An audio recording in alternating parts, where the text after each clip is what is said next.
Punchestown, we're back, Eddie. After 6 years and a 6-year hiatus, we are back into one of those venues where special moments are made. And of course, Kieran Hines, who's been traveling across the world making drift tracks for the last 12 months, has obviously got a lack of sleep, hallucinated a small bit, and created a phenomenally complicated and dangerous track for our drivers this weekend. It promises to be very exciting. Yeah, look, this track is about a mile long, Dave. It's crazy, but you know what? They said it would never happen. We are back here in Punchestown. Some of the most magical moments in Irish drifting have happened on this very circuit. It's a different layout this time around, but you know what springs to mind? Some really incredible chase runs from Dwayne McKeever against James Dean. Dwayne McKeever really made a name for himself in Irish drifting on this particular circuit, and it's been a long time, but he is back as well this weekend. Be very interesting to see. He's now the big horse in the race, and he's the guy to beat, so it's going to be interesting to see what the rest of the field can do with him. But of course, we're only at the Pro-Am section of competition at the moment, it being Saturday. Attention turning to Pro-Am today, and the competition really hotting up, and it's between two guys really at the moment, Ryan Caldwell and Lee Scott. And just to let you guys know, at the very end of practice, we saw Kevin Quinn doing a lap, and we're like, what the hell is Kevin Quinn doing out there? It's actually Lee Scott in Kevin Quinn's car. Trouble with Lee Scott's car, meaning championship very much on the line. But before we talk about what's happening today and the Pro-Am competition, this is a very special weekend, not just for Irish drifting, but for the Irish automotive scene. Because this weekend, we're at the Irish Motor Festival in Punchestown, and it's one of those events that you do not want to miss. If you want to check out all of the action and all of the things that are coming up this weekend, well, here's a little teaser. We are counting down to the automotive event of the year in Ireland, the Irish Motor Festival here in Punchestown Racecourse. It's going to be one of the most incredible action-packed weekends for any car fan from across the country. So let's check out what this event has to offer.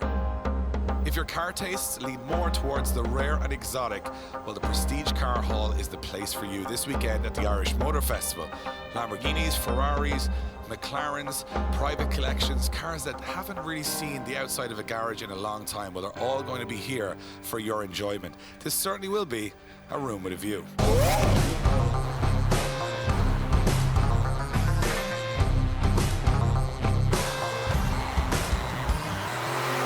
The main hall at the Irish Motor Festival is all about modification, and some of the craziest modification happens all over Ireland. There's no real theme here, it's just crazy modified metal. You might see beautiful European cars, old school Japanese cars, and to be honest, some stuff you might never see anywhere else. Expect the unexpected this weekend at the Irish Motor Festival. Our good friends from Monster Energy, well, they're going to be rocking out the main exhibition hall. They've even brought a tattooist and a barber. They'll be banging out the tunes and keeping you guys fueled up throughout the event. The Irish Motor Festival is all about giving you guys unforgettable experiences. And what better than the Drift Games experience, where you get to get into the passenger seat with our pro drivers and take a spin on our special layout. Can't do that anywhere else. As the centerpiece for the Irish Motor Festival, well, of course, it's the most exciting and fastest growing motorsport in the world. The Irish Drift Championship presents round 4 of the championship, presented by Link Engine Management. And if you're lucky enough to have one of these incredible grandstand seats, check out the view of this dangerous and technical, you know what, even crazy layout here in Punchestown. It's going to be a weekend of insane action on track.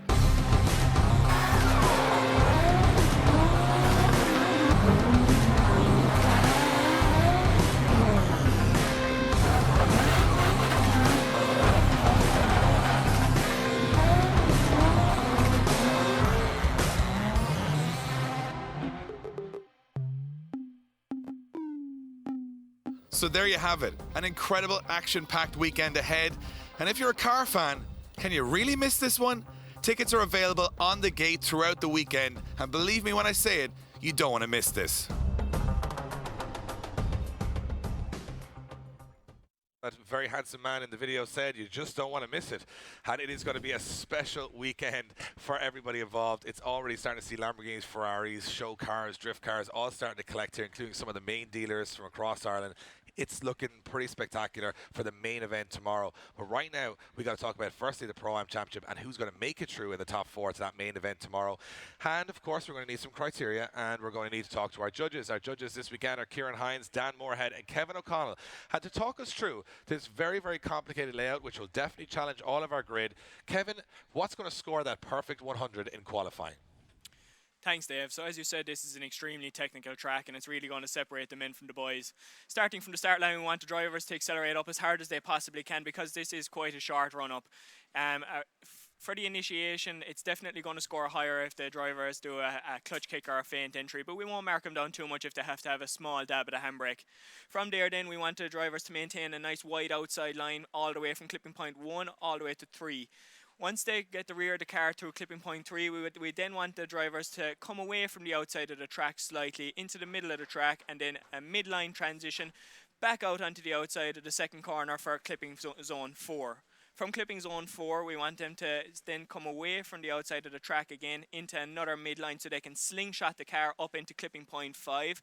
Then maintaining that speed then out onto clipping point 6, a crucial part of the track and a decel zone. That's where we really want to see the drivers dial on a lot of angle, slow the car down on angle, and then tuck the front of the car into clipping point 7, our only inside clip for the track. We want them to do a nice snappy transition back onto clipping point 8 onto the outside of the track, maintaining that nice wide outside line onto clipping point 9. Another snappy transition onto clipping point 10 and maintaining that outside line again over the finish line onto clipping point 11.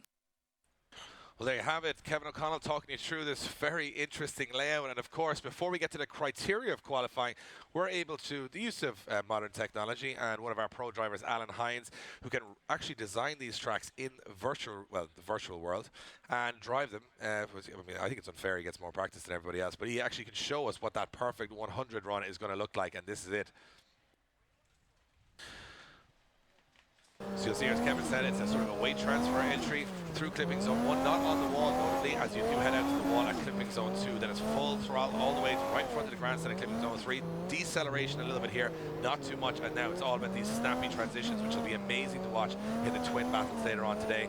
Sort of a midline here where it's a huge pull out through these clipping zones. Then this is where you expect a big angle to be dialed in into that tighter hairpin and an inside clip just to shake things up here at this round. Then it is sort of a winding road down to the finish, which we expect drivers to be making plenty of dives, getting close on the door, but in qualifying they want the rear wheels as close to the outer white line as possible, collecting those outer clipping zones and across the finish. It's not an easy track on cars, it's not an easy track on concentration levels, but all the drivers are reporting that it is the most fun track they've driven this year. So let's hope they have a lot of fun out there in qualifying for the next couple of hours. Yeah, look, a really long track, and as you say, Dave, a lot of opportunities for these guys to make the dive when it comes to battles later on. So we're looking forward to having some very close battles, but a few drivers getting caught up and getting lost when they were learning the track earlier on yesterday in Friday practice, but they've sorted that out. They've got the sat-nav set, yep, and they are ready to go for what's going to be a very entertaining qualifying session this morning, and a very important one as well. Round 4 of 5, and you know, as we said, Lee Scott in a borrowed car now. It looks as though it's going to be for the remainder of this round, and very valuable championship points with just 2 rounds to go here. Absolutely, and this is where you'll start to see the guys emerge as championship contenders. It's very unlikely you're going to get all the job done at the last round, so this is where guys who are sitting sort of in the top 10 are going to say, get a good round under my belt here, we're going to go for the top spot. But before we do head to the start line for our first qualifying run, let's just check out the criteria these guys will be under for the rest of the day. So as you can see, the qualification criteria in front of you guys at home, and we're going to read out for you guys here in attendance. Each driver will complete 2 non-consecutive scored runs of the circuit. The highest score after both runs will count as a driver's final score. Each run is scored out of a maximum of 100 by our 3 judges. The average score from all 3 judges will count as a driver's run score. Drivers will be deducted points for momentary loss of drift, understeer, incorrect line, or dropping 1 to 3 wheels off the designated circuit, or significant contact with those outer walls. Drivers will be rewarded for extreme entries, increased speed, fluidity, snappy transitions, correct judging line, precision, proximity to the outer clipping zones, and also just being generally awesome. Drivers will score a 0 for a complete loss of drift, spinning out, dropping 4 wheels off the track, extreme understeer, or driving a section of the course. As Eddie, this is a drift championship. We don't want to see a lot of driving out there. They're going to be sideways from the start right to the end of these courses. Yeah, straight lining is not what we want to see here at all, and you know, there's no excuse. It's pretty much full angle all the way around. around this circuit. Everywhere's a bend. There's very little in terms of straights. So really looking forward to it. Now it looks as though, Dave. Yeah, we could go to the start line. And we've got a couple of drivers returning after some absence from the sport, which is exciting me to see how they step up to the newcomers that have come in the last couple of months. So this is going to be a bit of a game of chess for a lot of these guys as they now start to try and climb back into the championship. Yeah, and quite often what we see is that when people take a break from the sport, it moves on so quickly. So it's kind of sink or swim for these guys. Obviously, they're excited to come back, but it could be a very short weekend for them in terms of the competition if they don't step up to the standard that is now there. So we will be running in reverse championship order as always, Dave. Yep. Starting with the lowest ranked drivers, moving all the way up to our highest ranked drivers. Yeah, we love a bit of reverse championship order. Love it. We love a bit of it. We certainly do. Yeah, we just like to see the new guys coming in, see what they can take to the track first, set the standard, and then of course we're expecting the latter half of qualifying to increase the scores, and those guys who've been killing it all year to come out and kill it again. Yeah, and generally, and don't be surprised if you see some of these guys who are essentially lower ranked drivers come out and put in a big score and set the bar high, and something for our higher qualifying drivers to aim for. Absolutely, and I think with this course, a big part of it is if you have a couple of corners on a course, you can kind of nail them. Sometimes you get a little bit lucky. Here, I don't think it's going to have to be driver precision and control, because there's so many areas you can go wrong. That's going to be the big difference maker here. You cannot, even one error across any corner on this course, you're going to have a low score. First car on the line is going to be Danny Waldron, the electrician from Mayo, representing Team Deltwit and MDT Tuning. He is the co-owner of Deltwit, so representing the brand this weekend. 560 horsepower in a Corolla. Should be plenty to get the job done here. Yeah, Danny certainly looking for a turn of fortune here this weekend, and just hasn't been able to keep this car out on track running effectively. Some mechanical gremlins, but looks as though he's doing a good job this time around as the Team Deltwit co-owner. You can just see, Dave, how long this circuit is. Requires so much concentration from the drivers. A little bit of a waver as Danny almost straightens it, but gets that car now back on angle as he puts foot to floor, just hugging that white line now out to the final sections of the circuit. I expect qualifying scores to be quite high across the grid here, Eddie. They're all absolutely on it this weekend. The first run out of the box from Danny Waldron is a cracker. Yeah, really strong run from Danny Waldron. Not too much in terms of mistakes. The odd little correction here and there, but of course with a circuit this long, Dave, almost impossible not to go around without making some sort of an error. Now, next to the line is Damien Wilkinson. We will give you the score for Danny Waldron when it appears on our screens. Yeah, you can see Damien Wilkinson getting ready there in his car. It's a pretty daunting first corner there, all concrete walls. So let's see what Danny Waldron has scored in his first run. An 81.7 for Danny Waldron. What a score straight from the off. Yeah, really, really setting the bar high. And look, we said it, Dave, don't be surprised if some of these guys that are lower down the order set the bar nice and high early on. Wilkinson gets the thumbs up from our start line marshal. He is ready to go in the Quinn M Sport SR20 powered 180SX, 400 brake horsepower underneath the bonnet of this car, Dave. Plenty in the tank to keep this running around the circuit here in Punchestown. How hot are these guys coming out of the blocks today? I mean, Danny Waldron was an 81 of them, or Damien Wilkinson looking very strong here as well. Yeah, collects the clips as he negotiates the circuit, throws it out to that outer line and onto the wall, and Ken just tucks it in nice and tight to that frontal inner clipping zone. And Wilkinson looking like a man on a mission, really hooking up well with the circuit this weekend, saying he's enjoying the challenge of the layout, and safely across the line. 2 for 2, Dave. Do you know what? I think the judges are going to have a tough time here. Everybody in the Pro-Am class at the end of practice had just a huge amount of practice yesterday, probably more practice time than they've ever had on a circuit, so it's starting to show now. These guys looking super confident out there, and Damien Wilkinson put, I would imagine, another good score on the board.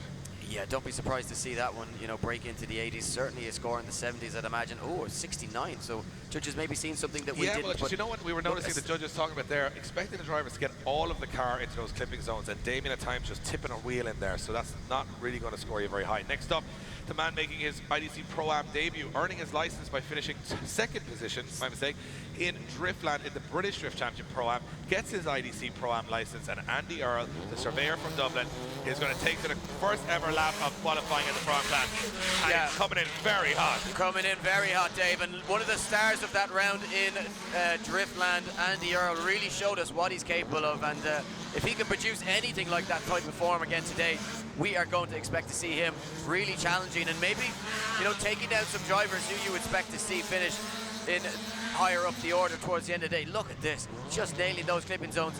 Maybe could have been a little bit deeper in some of them, but staying on the right qualifying line. Just drops the wheel though. Yeah, dropping a wheel off course there as Andy Earl and judges will be watching those small little, look at missing a clipping zone and dropping 2 wheels almost off the track. So it sort of fell apart just towards the end for Andy Earl there.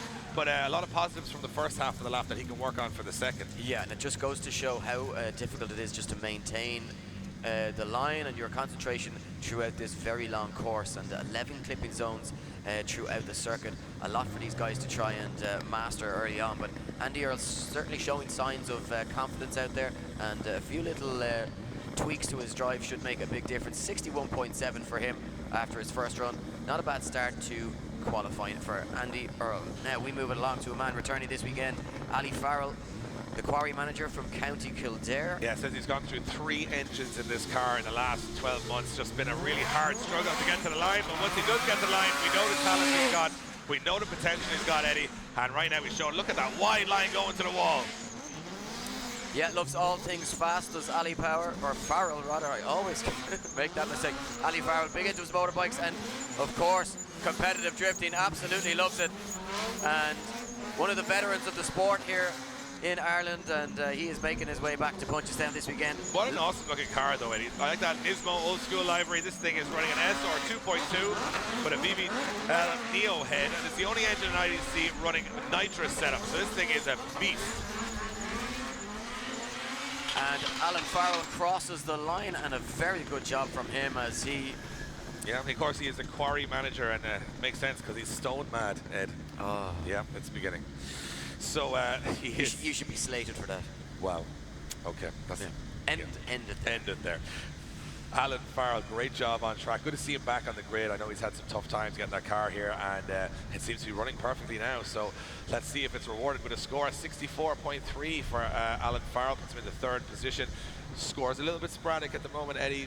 Danny Waldron setting the bar extremely high. Yeah, look, Danny Waldron, he has been saying for a long time that if the car works, he can make it, you know, all the way to the top here, and certainly showing that this weekend. Now, Kevin Kildare leaves the line. The engineering technical development lead from Galway in this M57 300 brake horsepower BMW E46. Diesel, of course. Diesel powered, yes. And also on a slipping clutch as well, Eddie. Yes, some mechanical difficulties here for Kevin Kildare this weekend, and really having to battle it. You just see getting it fully into that outer zone, almost tagging the wall. He said he's on or off throttle, that's it, it's slipping pretty badly. They're actually creating a clutch for this car from scratch. There's no marketable clutch, or there's nowhere you can buy a clutch for that he needs. So he's got a company to make him one specifically, but it doesn't come till Christmas. So he's going to have to survive the rest of the season as is. Yeah, a little bit late for the 2018 season. Of course, in his day-to-day job, he works on developing the future of self-driving systems for cars, but certainly doing it all himself behind the wheel here this weekend. Kevin Kildare awaits the score to come in from the judges, and his 75 jumps him into 2nd position, Dave. Yeah. Not bad with the slipping clutch. And he works for an amazing amount of car companies around the world. He's a developer for lots of different systems in rod and road cars, including Tesla, would you believe? But not an electric run there from Kevin Kildare, a little bit to improve for the next one. Next up, we've got Ross Kenny, representing MDT and Team Kanjuma. Yeah, running Cestino tires, Turbo Direct, HES O'Neill, Carrick Tools and Banner Quick Fit. It's an SR20 under the bonnet with 450 brake horsepower, fully forged, 350C gearbox, wide slab. Very capable car and a very capable driver in Ross Kenny, but Missing just getting it wrong, Dave. Yeah, a couple of zones missed on the start of the lap too, so it's a little bit of a scrappy run from Ross Kenny right now. Car looks to be going good. Yeah, you know what, Dave, he's found himself off that qualifying line, and very difficult just to get yourself back into position. There's a lot of driving on this track, a lot of transitions, a lot of steering inputs, a lot of clutch work, and Ross there just, you know what, it just didn't flow from the start from there.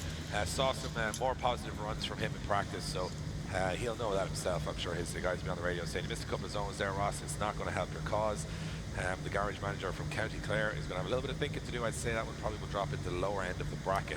Yeah, certainly he has going to have some work to do, and just, you know, the abilities there. Can Ross Kenny produce it on his 2nd run is the question here, because certainly that one just not ever getting comfortable on the line. So the score drops in, and his score of 50 there you see on your the screens if you're watching at home for Ross Kenny. 6th position so far, but I'd imagine he will drop down the order and will have it all to do on his second run. Now we move it on to a man again returning this weekend, Damien Short, the aircraft engineer.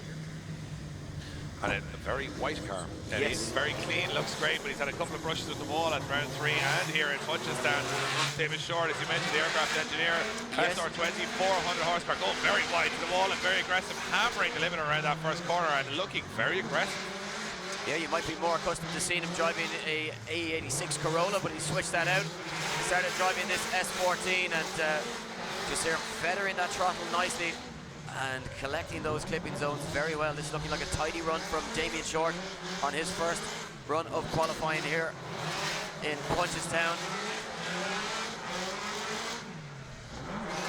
Nice job by Damien Short, collecting those zones, just running those rear wheels right along that outer white line, which is exactly what the judges want to see. Good run from him there. Looking back to his best, looking comfortable again. Yes, a steely competitor, Damien Short, and certainly not one to be counted out at any point. As our start line marshal. Cool looking car too. I like it, you know, really. Even though it's just plain white, it's. But sometimes simple is best. Exactly, yeah. Yeah. There's something about it. So, score drops in for Damien Short and a 73.7, 3rd position for him. He'll be happy with that on his return to Punchestown. And of course, if you're unfamiliar with Punchestown, this is a horse racing venue, but we are swapping out horses for horsepower this weekend as Shane Mackin takes to the circuit for his first competitive. Nice reference. Love it. Yeah, look, all week writing that one, Dave. And, Shane Mackin's our next driver, the mechanic at Tara Mines in County Meath, throwing it in his tyre hanger. THcomponents.ak on 13 SR20, 340 horsepower, but Shane always gets the job done regardless of the circuit. Just had a little moment there coming by clipping zone 3 and let the car wash a little bit further than he would have liked. Yeah, likes these tight technical layouts though, does Shane Mackin, and they really suit his driving style. Certainly, Dave, if he can keep this one going, he is nailing it out there at the moment. Nice, and Joe just washes ever so wide in that inner zone. Very hard to get the line correct for that. And this is where it starts to become a little bit of a problem now because he's deviated off that line. So hard to get back onto it, but certainly getting those rear wheels into those clipping zones. And as Shane Mackin crossed the line, he'll be happy with a job well done on that first run of course, for him. You know, a purveyor of the idea that you know, a modest powered car, but very reliable, very capable, and you never see Shane have too many issues behind the scenes. So it goes to show, always makes it through qualifying, and a very, very good competitor. Mackin the most of that run there, Eddie. All right. We've got to that level. Yeah. It'd be a shame if he didn't get a good score. I'm not even gone. There you go. 64 on the board. 6th position for Shane Mackin. And that'll do for the moment. And he got some room to improve there. Next up, it's Kenny Mulligan, teammate of Andy Earl. So you guys run a new livery this weekend. Yeah, representing Glenbia Group.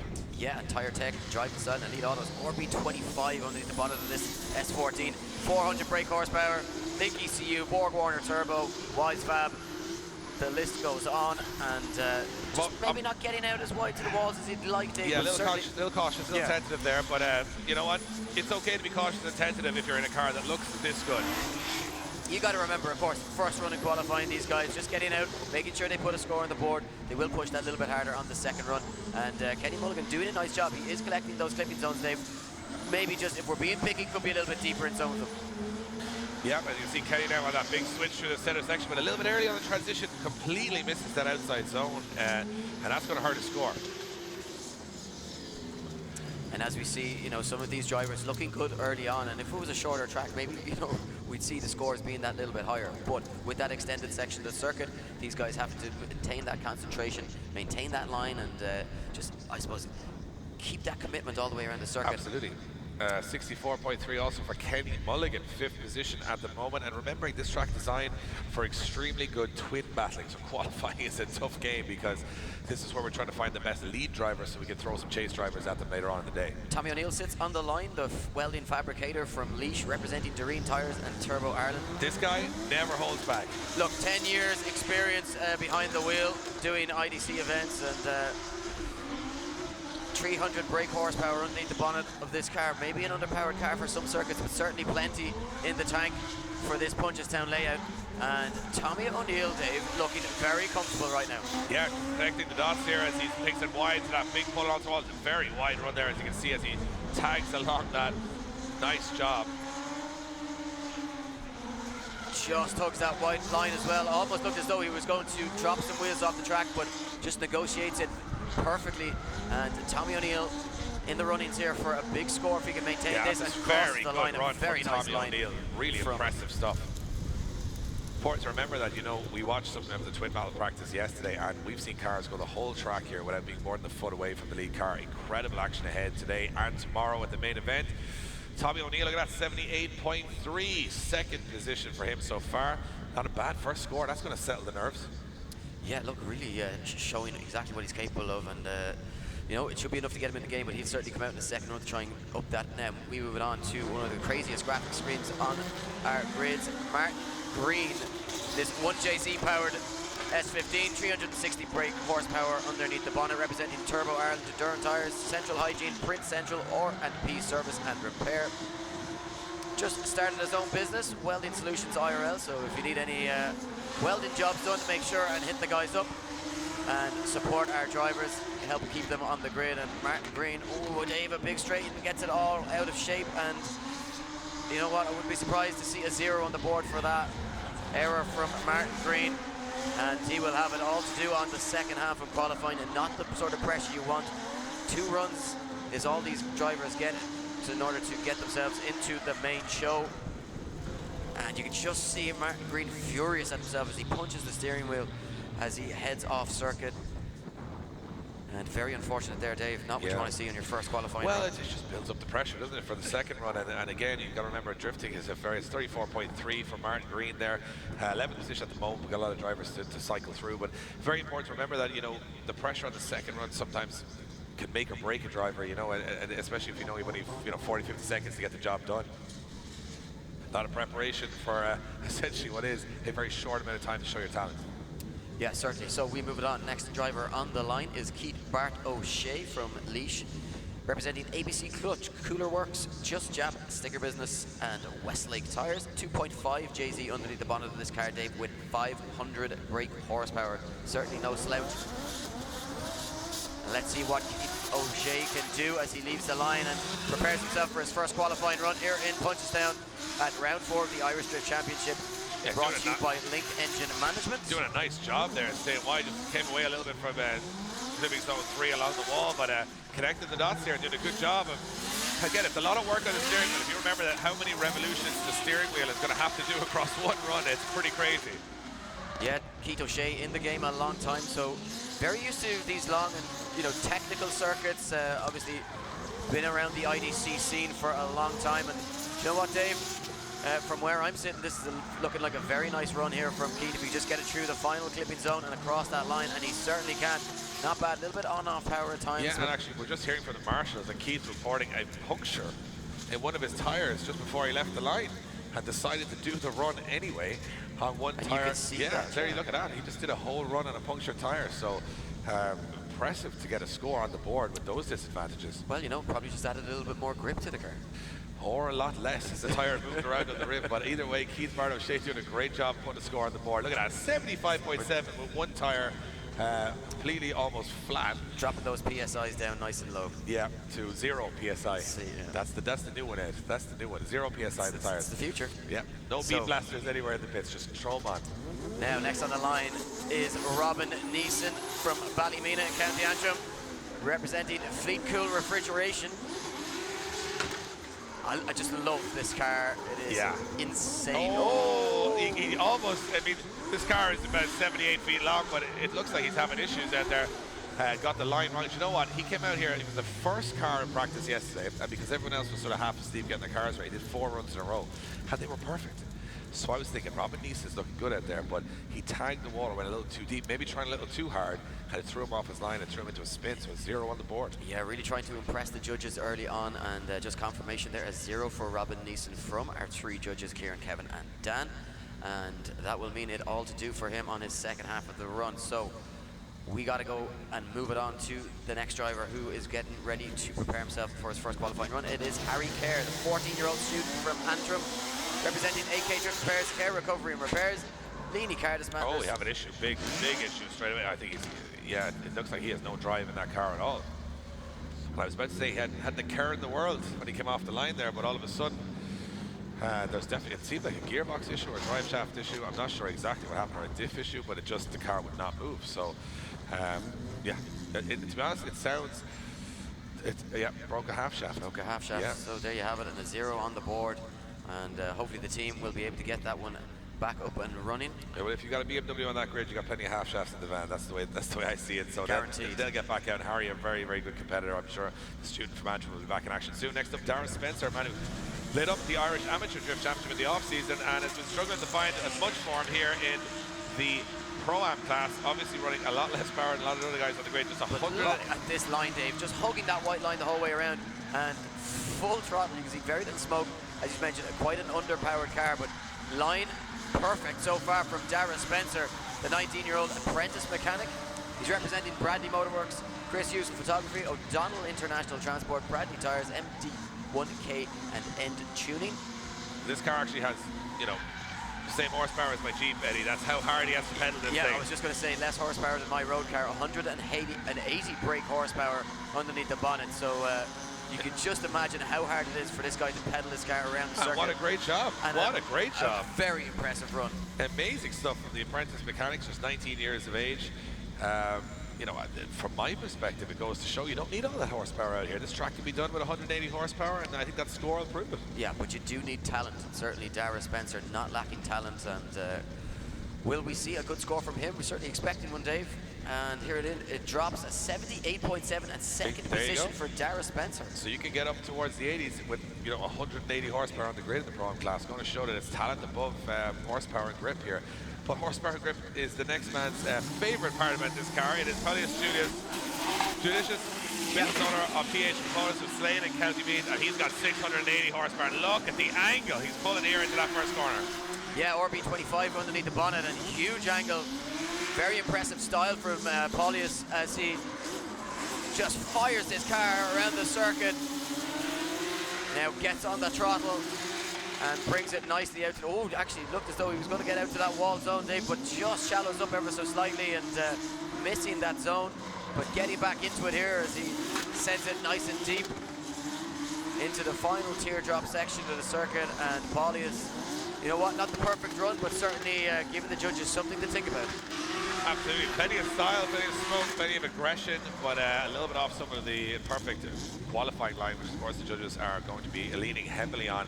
But I had an engine failure at round 3 and back out for round 4, showing the commitment of him and his team and the supporters of Paulius to get him back out there. Impressive stuff, and looking like he's having a lot of fun, which is important too, Ed, which is very important to be having fun out there. And he looks like he's had a smile on his face every time he gets out of that car.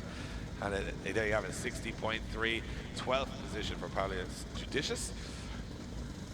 And we move along to a man who's, again, struggling to find form and reliability this year, Ryan Morton. He's an ex-Irish amateur inside the cockpit of that car, dancing with our start line marshal. Ryan Morton, as you say, Dave, struggling to find that form, but certainly one of those drivers, if he's on it, he's on it, and he's a big game player, and we expect to see some big things from Ryan Morton. We've built him up as being one of the stars of the future.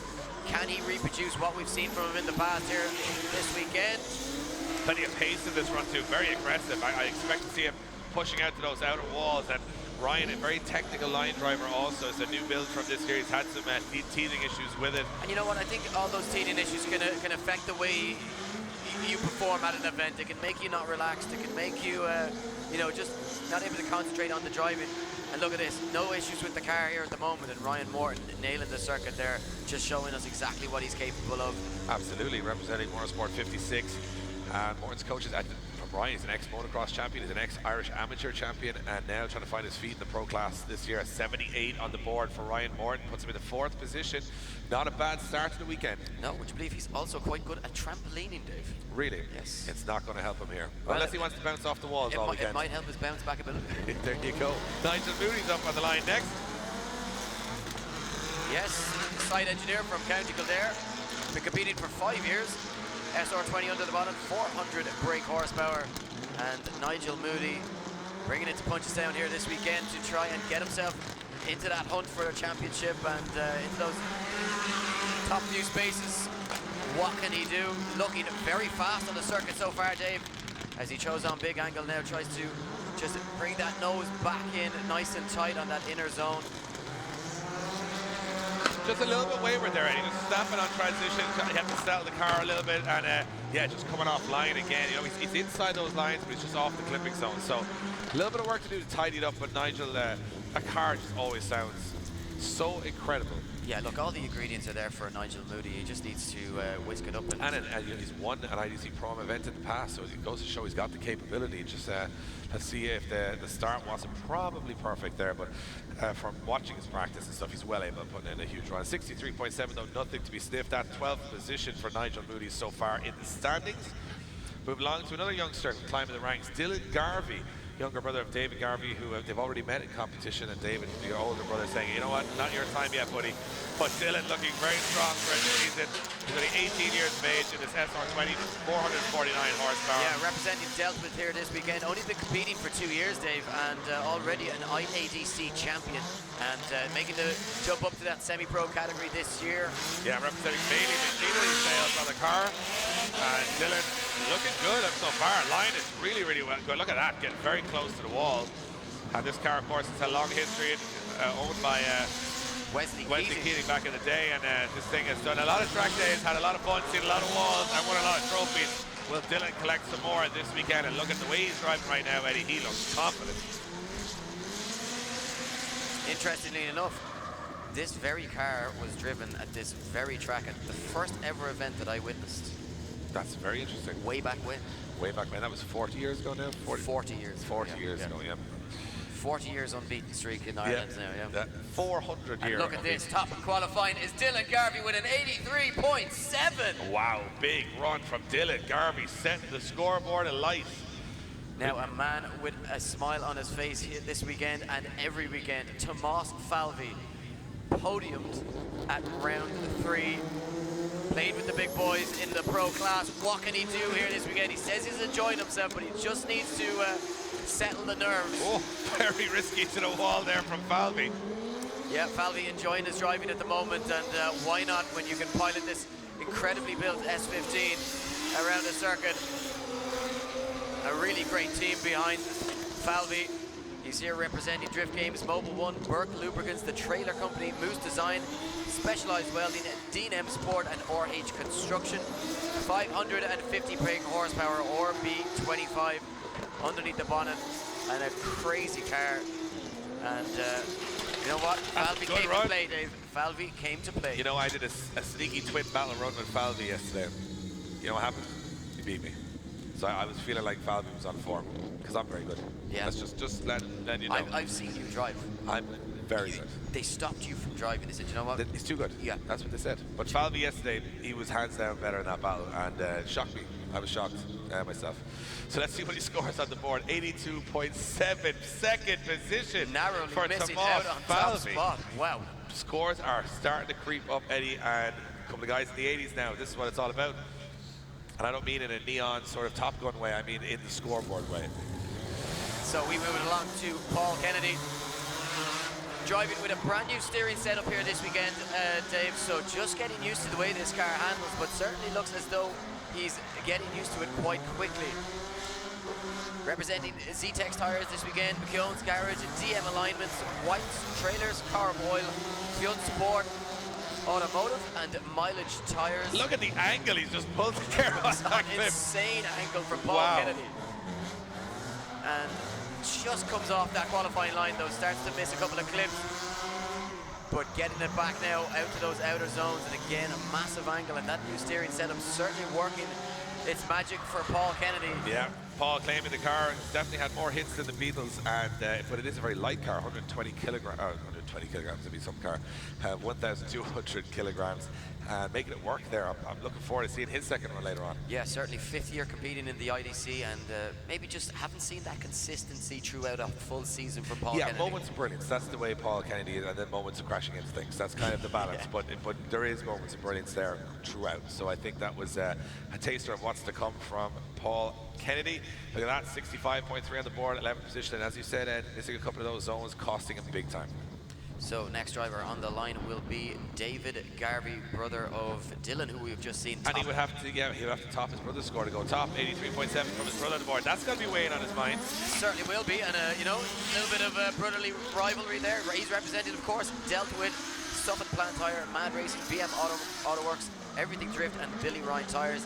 600 brake horsepower from an RB26, Dave. It's quite a crazy build, and this car XKG D1 JP car SR 2.2 under the bonnet, replaced with an RB26, so a big history of this car as well. And yeah, if this car can talk, huh? All the way from Japan to Ireland and still ripping it up in the Pro-Am class. David Garvey taking those big swinging transitions through the middle of the course and looking pretty comfortable out there, Eddie. Well, you know what? I think the addition of his younger brother Dylan has maybe lit a fire underneath David Garvey, because he's certainly come out here with a, you know, a new drive and new ambition, and you just see seems like a new person. You can go home from the event and ignore everybody else, but you can't ignore someone that's, you know, your brother. So you got to step the game up. You can't have this kid giving out to you all the time saying you're rubbish. So look at that, 75.7. David Garvey goes into 7th position, but remember, not enough to beat Dylan Garvey on this occasion. So we'll have a little bit of round 2 in the second half of qualifying for the the Garvey brothers rather. Next up we have got Sean Watt. Wave to the camera, Sean Watt. Well, you can expect lots of throttle here because that's what he does. Yeah, it's pretty much all throttle from Sean Watt. Already podium this year, Dave, as well as Sean Watt. So can he keep the good streak going here this weekend in Punchestown? This track, I'd imagine, will certainly suit his driving style. Very fast, lots of throttle, lots of angle, and a real flair driver is Sean Watt. Certainly looking very comfortable right now, representing Watt Fab, Devlin Taylor's MD1K. Oh, it smashes the wall. The whole back of the car just folded and then popped back out again. It's amazing. Sean now collected the dots as he comes through that center section, and this has been a pretty exciting run. Oh, just transitioned a little awkwardly there, but he kept it in.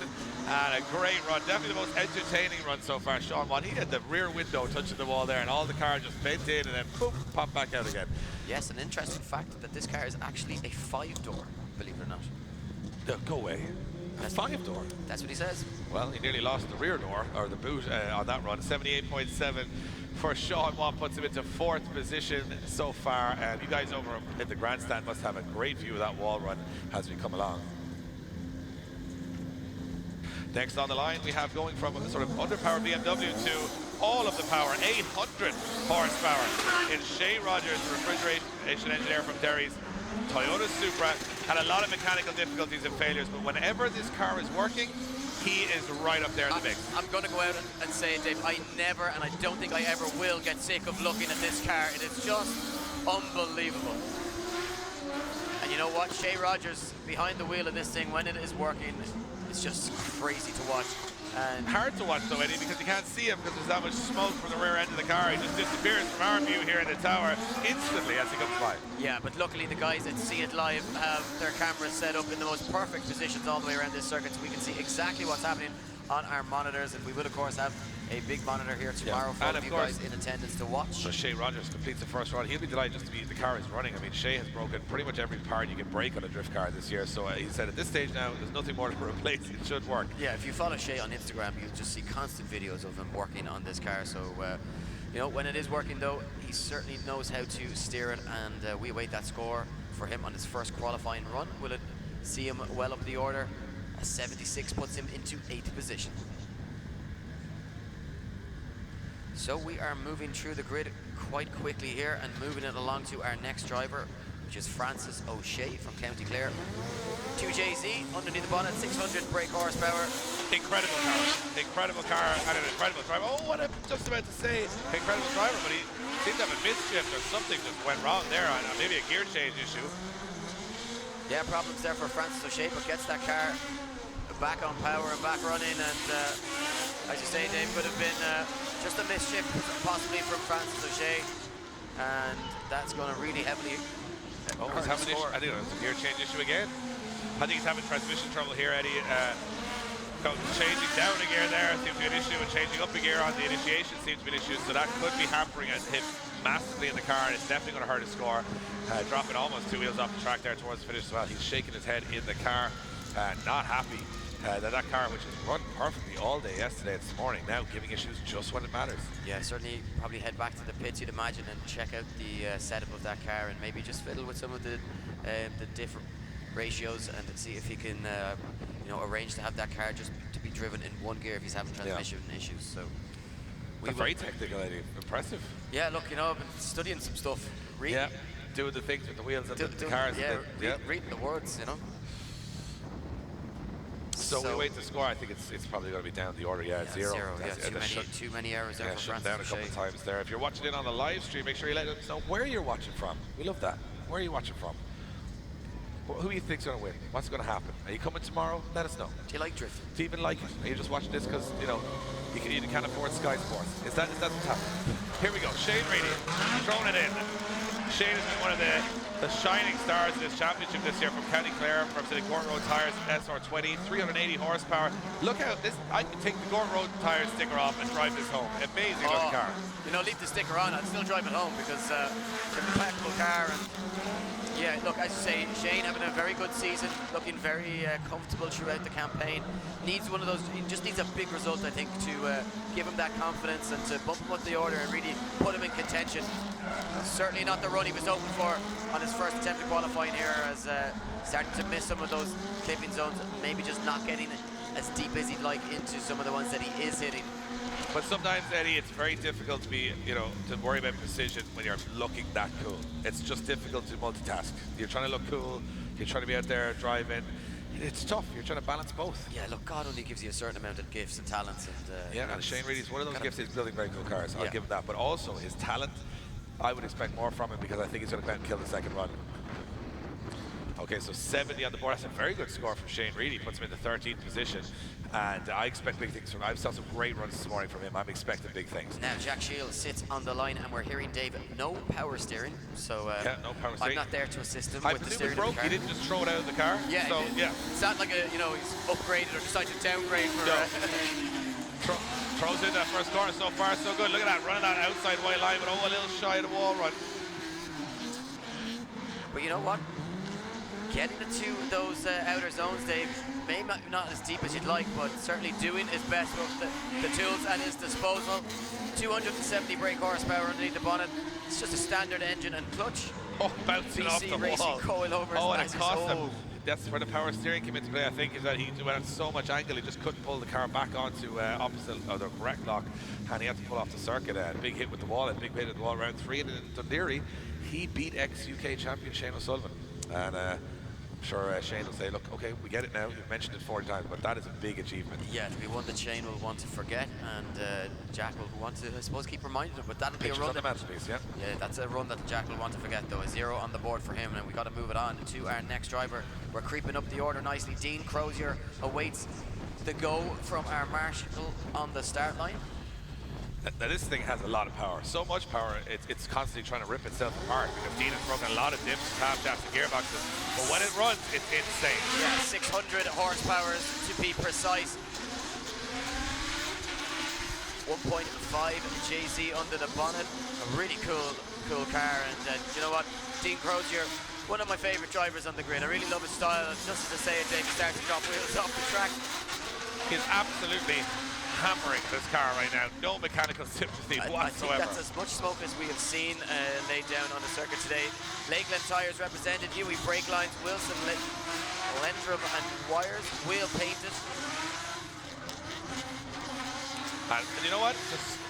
It's so much work on a driver here to go from so many direction changes. We've got a long first corner, but after that, you're only on throttle for a short moment, then it's a transition, then it's another transition. So there's a lot of room for error here, and Dean Crozier did a nice job of getting that, I'm just about to say ball or spec R32. It's got all the right bits. If you're a Skyline R32 fan, that is the perfect car. And he gets that car around the track perfectly, but not a perfect score. 64 puts him into 18th position. We don't know what the cutoff is going to be, but we expect the scores to start creeping up as we go along. Next on the line, it is the only rotary-powered vehicle on the grid. It is, of course, Alan O'Neill. Yeah, the 13B underneath the bonnet of this RX-7. And Alan O'Neill here to get it done this weekend, representing the Skunksworks Garage Clippers Ireland. And you could just hear a crazy sounding car as he just smashes the limiter. Yeah, a little tentative, a little cautious, not going right out to the outside zones, but again, a consistent, tidy run here could be enough to get you into the top 32, or at least sell the nerves so you can risk it on the second. Look at that, though. Just glances that bumper off the wall. Precision driving. We have a very bad noise from Alan O'Neill's car. Sounded like a gearbox or a differential, but it was like definitely a gear grinding. And it may have been a gearbox. That may have been the case there. And the car still has drive, so I think he may have lost second or third gear. They looked under the back of the car. Yeah, and Alan there just, he was on for a huge run there. Yeah, it was like a really good run from Alan as he gets out just to have a quick look. Guys, give him a round of applause. Unfortunately, Alan O'Neill not completing his run. It looks as though he may need recovery off the circuit. Guys, give him a round of applause as, yeah, hopefully it's... The car usually pretty reliable. 4 RX-7 with a rotary powered engine, yeah. And that's the first time you'll ever hear that. It's actually a very reliable car, but whatever. There's steam coming from under the bonnet too, so I'm not sure exactly what happened there. So a 0 confirmation for Alan O'Neill on his first run. Just lucky to see if we can get any information from our marshals as to what went wrong with the car. Yeah, of course, Alan spends most of his weekends as a stunt double for Mika Hakkinen. So it is, that's what, you got to pay the bills. And he looks into the car. I mean, if I was looking in there where Alan is, I would just be doing it for looks. I have no idea how that engine works or anything to do with a rotary engine. But they're a very complicated piece of machinery, and yeah, it looks like he is having some issues there, and he's going to need to be recovered from the track. Awesome looking car though, and I like Alan just posing there just to get that snap, that screenshot later on in the live stream. Definitely a handsome man. He's a handsome man, yeah. Try not to smile now. Try not to smile because obviously he's annoyed that his car's broken. But we call him handsome, cheered him up. You go back in saying, look, yeah, the boys think I'm good looking. Yeah, the boys think I'm good looking. Yeah. The car's broken. There's a career in modelling for me. Yeah, we'll try and get the car back together for the second one if we can, and he's just got to let the lads know. Yeah. If there's guards watching, please just look the other way for the moment. Just ringing the lads going, yeah, poor idea this rotary in the first place. Yeah, we should really have gone with an SR20 or a 2JZ. Of course not, it's a school car. Rotaries are the way to go if you want hardship and misery. That's apparently... Well, Dave, now you can't say that after just saying that it's one of the more reliable cars on the grid. And in fairness, when have we ever seen Alan O'Neill being towed off? It's a very good point, but we've been waiting for it. You know what? Everybody gets one. Everybody gets one. We've been waiting for that car to break down for 7 years, Eddie. Yeah. 7 years. Look how unreliable it is. Look how unreliable it is. Don't steal my time. Next up, we have another very unusual car. Jordan Boyce, the student from Londonderry. He is driving a 2.2 16-valve Scorpio-engined Ford Sierra, 360 horsepower with a sequential gearbox. Oh, sorry, 4-speed dog box in this car. Fully forged engine. Not the common chassis we see nowadays, but Jordan Boyce has made a name for himself in this chassis, and I love this car. I love this. I don't know why I love it, but I love it. I love this car driver combination. It's you know what? It just works. So the track marshal's just dropping a little bit of some cement, I think it's called, onto the cement. I think it's called. I know it's called cement. It just absorbs some of the coolant from Alan O'Neill's car, so it looks like it may have been an engine. It's the powder, just yeah, general powder. Yeah, we're not going building a wall or anything. Yeah. Oh, disaster. Yeah, our marshal has decided to run across with the cement, and it's just spilled all over the track. So, but speaking of Sierras, and we talked about, Dave, the impressive show cars that are on display in the arenas here. On the way into the car park this morning, I saw a very, very cool Sierra out in the car park as well. So, a lot of cool cars everywhere around in Punchestown this weekend. Absolutely, and our Starlight Marshal Keane Droney now completely covered in cement and getting a great cheer from the audience here. They love to see a marshal mess up. That's you're always waiting for. Look at that. Yeah. Look, he needed to harden up anyway, so you know. Absolutely delighted. Yeah. Looking like Tony Montana at the end of Scarface there on the track. And as you can see, just dropping down just to try and absorb that coolant off the track. There's no right attire unless you wear a full white suit. There's no right attire for cleaning the track because you're just gonna get filthy no matter what. So as you can see, they double as models for the drift games. I'd say at this stage now, if you poured water on Keane Droney's legs, he'd just set and he wouldn't be able to move again. So here we go on the line. Jordan Boyce ready to go for his first run of qualifying, and he's still ready. And again, he's he's one of the guys we're expecting to be climbing, or at least aiming for that top 3 spot in the championship this year. He's definitely got what it takes to pass a couple of guys ahead of him if he can have a good round here. So he'll know the pressure on him, Eddie, as he heads to that start line. He'll say, look, this is the one I need to perform on. I think the track will work well with this car.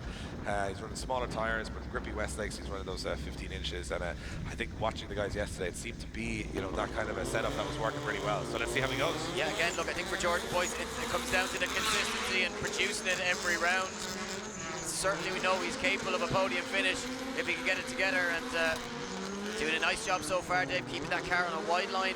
Now looks to tuck back into a midline into this transition and just hugs the white line, shaping up to be a very good run here from Jordan Boyce, that PowerMax Engineering Ford Sierra. Yeah, his line there, just he sort of went on too much angle and then it cost him. Look, he's gone very wide on that corner. He will collect the clipping zone, but it's on the wrong line, so judges are going to watch for that.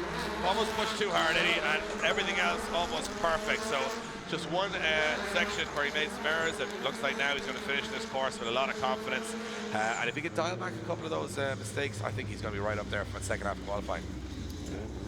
It must be terrible being a driver. You know, you do so much right, you miss one clipping zone, or you go a little bit wide, and it's like, oh no, here's rubbish. Here's the lads now. Yeah. Me and Eddie going, oh, that's terrible. Missed that. Yeah, because it's so easy. And we just focus on that. The judges will do the same. They'll focus on the mistake. They won't say anything nice about it. Well, it's a compliment that when you're only focusing on mistakes because everyone's so good. Think of it that way. You'd be delighted if anyone did anything if they were bad. So that's the way it works. So your score drops in for Jordan Boyce and a 73.3. And you can just imagine how high that would have been had it not been for that error. I don't think, Eddie, there's many Pro-Am championships in the world that are judged so criteria based and so harshly like they, because that's the talent these guys have. Andy Keys up next. Yes, leaves the line. The mechanic, 29 years of age, representing Enniskillen Tyres, Key Squad, MDT Tuning, IM Tints, Driftshed NI, Chris User Photography, MD1K, MTech Graphics, McInferns, and DriftKits.eu. Built the car on his own from scratch, and it's an SR20 340 brake horsepower underneath the bonnet. Oh, it just hammers the wall there, losing a little bit of the rear bumper. A really nice wall run there, and that bumper now hanging on for dear life as Andy Keys completes a phenomenal run so far. Loads of smoke, loads of angle. Yeah, making full use of that Weissfab kit, and very entertaining run, and he'll be happy with that as he leaves the circuit after his first. Andy Keys, one of my picks for the future of the sport. I've seen enough from him now, from the start of the Irish Amateur Championship right through the Pro-Am, that this guy's going places. He's got a lot going for him, and another good run from him there in the Pro-Am class. Let's see what he scores. Certainly had no difficulty unlocking this Punchestown setup today. No, just, you know, he's only 340 horsepower. He makes it look like a lot more because he's very aggressive. He's got a lot of, you know, he's not just sitting there on the throttle. Maintains that fluidity throughout and that momentum throughout the circuit, and a 79.3 for him, very fourth position. Yep, and we're moving into the business end of the championship now as we head on to our top 5 drivers in the Pro-Am Championship. And look at this, in his first year in Pro-Am competition, first year in competitive drifting, Lee McFadden, the 20-year-old stonemason from Donegal, sits in 5th position. Let's see if he can keep the roll going. 430 horsepower, SR20. Representing A. Gibbons Tires, Emergency, Plumbing, Profit Kits, MTF Fireplaces, logo to go, Midnight Auto Body, McFadden Body Repair. Look at this, nice one, but maybe a little wide here. Can he tidy it up? Lee McFadden certainly not afraid to get close to first, but he's got a weird. Have to back out of that one a little bit, Dave. And but a little too deep. Just kind of misjudged that one, and was about to go and put big angle onto the wall, but had to completely back out of it. But gets that car now back online and back in shape, and looking to. Just getting it wrong, Dave. Straight towards the end. And could that be significant enough for a 0? I'm not so sure. The judges throw their hands in the air. The judges were disappointed. As was Lee McFadden. Yeah, they were looking for a big score there. And he's tried to carve a big score out of this. I wonder, did he try and go up a gear just to get the big smoke show over the finish, and that cost him? I'm not sure. Again, I'm speculating, Eddie. Yeah, possibly a rush of blood to the head, maybe a bit of adrenaline, and waiting to see this score. I imagine it's going to be penalised very heavily. Will it be enough to get a score on the board? Could it be a 0, Dave? Well, it could. No, I'd say 56.3 is fair for Lee McFadden, 25th position at the moment. He'll know that himself. He made a mistake towards the end. Everything else seemed pretty solid. Moving to the driver now, sitting in 4th place in the championship. Yes, we weren't sure if Graham Holden was going to make it to the line this weekend. Philly Stuffin, who's also competing in the Pro-Am Championship, has just given his car to Graham Holden. So Graham Holden is out in a borrowed car here from Billy Summon, and we didn't see Billy Summon at the start of qualifying, and I was wondering what had happened.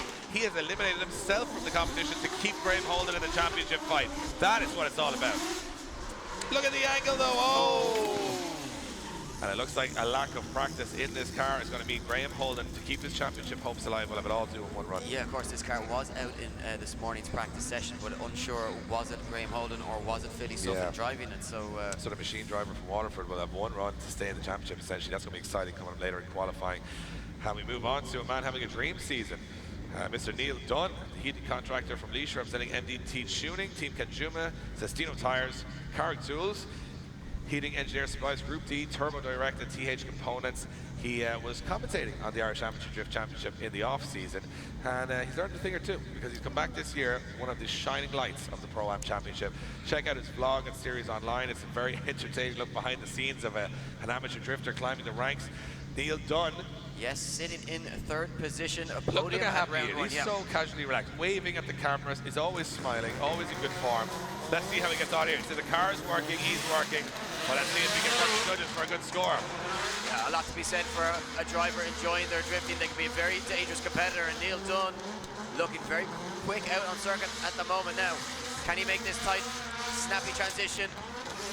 Just a little bit of a back out of it a little bit, Dave, as he looked to get that car back on angle. Yeah, well, but keeping that line nice as he takes it out to the wall. Nice. Millimeter perfect from Neil Dunn. Well, if you're building big angle, you've got very snappy transitions and you've got to sell the car, so it's one or the other. But great run so far from Neil Dunn, smoking out Punchestown as the sun starts to creep in. Really liking this run from Neil Dunn. Could this one be the one to outshine Dylan Garvey? Could we see it go top? Will he break into the 80s? Certainly looking to keep his successful run of good form going here this weekend. And Neil Dunn, you know what, I'm going to go ahead and say, Dave, that one is going to be up there, because that to me looked like a really strong run. Yeah, but what do you know, Ed? Nothing. Absolutely nothing. So that's the thing. I'm here for my good looks and my charm, Dave. Yeah, and you're struggling at both of them as well. Yes. We're being harsh on you early today. You're very harsh. Look, I'm just... Oh, there, right, okay, fair enough. 83.3 for Neil Dunn, puts him into second position. Eddie was right, I was wrong, publicly, I'm saying it. I was bound to get something right at some point. At some point. Lee now, Scott. Kevin Quinn sits on the line, Dave. Yeah, he's demoted him. Yeah, he's now in a blue suit and called Lee Scott. Lee Scott in a borrowed car from Kevin Quinn. I mean, we don't need me to tell you that means he's having problems with his own car. He's had one run at the very end of practice, Dave, to get familiar with this car. What can we do? We know it's a good car, but it's not what he's used to. I struggle Eddie when I get a rental car from the airport for the first hour. This guy's got to go around here at over 60 miles an hour, and look at the job Lee Scott is doing, showing his natural ability here to try and stay in that championship fight. Got to remember, Lee Scott hasn't been beaten by anything other than mechanical difficulties this year. No. And another flawless run. I mean, Ryan Caldwell and Lee Scott locked in this battle in both the UK and Ireland for championships, and right now Lee Scott's having to do it from behind because he's in a borrowed car, but the car in the same livery as his opponent in the championship. Incredible stuff. And he wants to give a big thank you and a shout out to all the people who helped him get his own car back on the grid, and unfortunately experiencing more problems with it this weekend, but certainly very much appreciative of all the help and assistance that people gave behind the scenes between round 3 and 4. Incredible stuff from the drift community, but Lee Scott it's still has his BMW on the grid. He's in Kevin Quinn's car. Fair play to Kevin Quinn, is still very much in the fight in pro class, lending his car at 84.3 for Lee Scott, puts him first in a borrowed car he's done one lap in. What is wrong with this kid? Everything. What's wrong with me that I can't just go out there and take someone's car and do that? That's incredible talent. But a man with more talent than we've even seen the potential of is Ryan Caldwell. He currently sits first in the championship. The student just 16 years of age in this absolutely beastly 2JZ S15. He's coming for Lee Scott here one way or another. Yes, he's the man who has really capitalized on the misfortune of Lee Scott, but certainly deserves to be where he is, which is sitting at the foot of, or at the top rather, of the championship going into round 4. What can he do here this weekend? Ryan Caldwell, the young gun from Strabane in County Tyrone. Yeah, a little bit of a dive to that last clip, last corner, Eddie. Good run though from Caldwell. What we expect from Caldwell at this point. He is a man that just, he's a boy. He's 16 years of age, but he looks so confident around the pits. He's relaxed. You can see that he knows his car now. All the gremlins have been taken out of that car. He's ready to fight for that championship, and another fantastic run from him there. Just me and Eddie getting terrorized by a wasp here in the tower. So there you go, 6th position for Ryan Caldwell, but an 80.7. So 6 drivers now up into the 80s after the first half of qualifying, Eddie. And one of those was our very first driver of the entire competition, which is Danny Waldron, who's back on the line again, currently sitting in 5th. Yes, looking happy and looking confident on the line. That's what we want to see. Danny Waldron smiling and just enjoying himself. He has spent too much time underneath this car trying to make it work. And this one is all about getting it nice and close to those outer zones. Could we see Danny Waldron take the top spot in qualifying? Yeah, it looked like he backed out of the wall there a little bit. Yeah, and it's affected his line, Dave. It's just brought him a little bit away from the really wide line, but again, collecting those clipping zones. As he hammers the throttle. Look at this, rubs the tyre up against the wall. Rear wheel against the wall there. Danny Waldron taking the back end on that Corolla right to the limit. And you know what? He's looking super confident out there, Eddie. I don't know if this is going to improve on his first score, but either way, he's safe for top 32 action. I would not like to be going up against Danny Waldron in the form he's in today. No, certainly not. I mean, that is a man that is very comfortable on this circuit, looking very fast. 2 very good runs. And one of the few drivers to hit the wall on Friday practice as well, so he was pushing from the start. No prisoners this weekend. Danny Waldron wants to get that podium spot. And a 63, not able to replicate what he managed on the first run, but of course, getting too close to the wall quite early just cost him a little bit. So Danny looking very confident, and that 81.7, he'll be delighted with that. We move it along to Damien Wilkinson. Just missed out on creeping into the 70s, a 69 on the board from him for his first run, representing Quinn M Sport this weekend, where he is a mechanic. I'm getting confused now with all these Quinn's coach hire cars on the track now. It's like, which one's these Scott drivers? Yeah, there's far too many of them. They all look exactly the same. You know what? They're all I'm incredible builds. really impressed with Damien Wilkinson's progress this year in the British Drift Championship and the Irish Drift Championship. Look at that wall run. He has been, steadily improving round after round. I think he's a big hope for the future. Very nice guy too, and a guy who helps out a lot behind the scenes with the entire Quinn's coach hired team. Those guys are looking very strong. They're almost the most dominant team in the paddock right now. Yeah, well, there certainly is. And puts almost 3 wheels off the track towards the end there. Certainly 3, very close to being 4 wheels off track, but certainly a lot of seat time for Damien Wilkinson, and definitely expect big things from this guy in the future. Again, just got to get that consistency right and just produce it when it matters. And if he can do that, certainly Damien Wilkinson will start to take home some podiums and some trophies back to the Quinn Coach Hire HQ. Now, judges just discussing this one. Yeah, having a little talk about that. I assume it's a discussion over the last corner, and judges knowing that it's quite hard to see that the outer zone on that last corner now with so much tire marks laid down on it. So I'm wondering how heavily they're judging the wheels off towards the end. We'll find out, I suppose, when the score comes in here, Ed. And interesting to note that we obviously will have the most amount of cars, I think, assembled outside of Mondello in the arena here in Punchestown tomorrow, the largest car show ever attempted outside of Mondello Park. So out of the 60.3, so he does get a score on the board, not too heavy on the wheel drops towards the end of the run, rewarding him for the 14 miles of drifting he did before that, which is this track is so long. Now Andrew Earl sits on a 61 from his first run. What can he do this time around the course? Let's not forget, second place at the last round of the British Drift Championship earned him his spot in the Irish Drift Championship Pro-Am Series, his first time ever competing on home soil. And looking very steady out there, Dave. Yeah, looking incredibly steady out there. You know what, Andrew Earl is a driver he might not be the most consistent, but he's always the most exciting. And I love watching him out there. You never take your eyes off Andrew Earl on the track. That's what it's all about, pure entertainment value. But right now, missed a couple of zones out there, and it's going to hurt his score, but the style and angle are there. Yeah, washed wide, missing that inner clipping zone, and from there just cost him a couple of clips as he came towards the final sections of the circuit. But you know what, I think the podium at round 2, or sorry, at the previous round of British Drift Championship, Dave, has done a massive things for this young man's confidence. And the surveyor from Dublin, Yeah. We'll head back to the pits. We Wait for await it. the score. Will it improve on that 61.7? You know what? I think it may just be. You've been right so far today. Oh, look at that. Yeah, I'm class.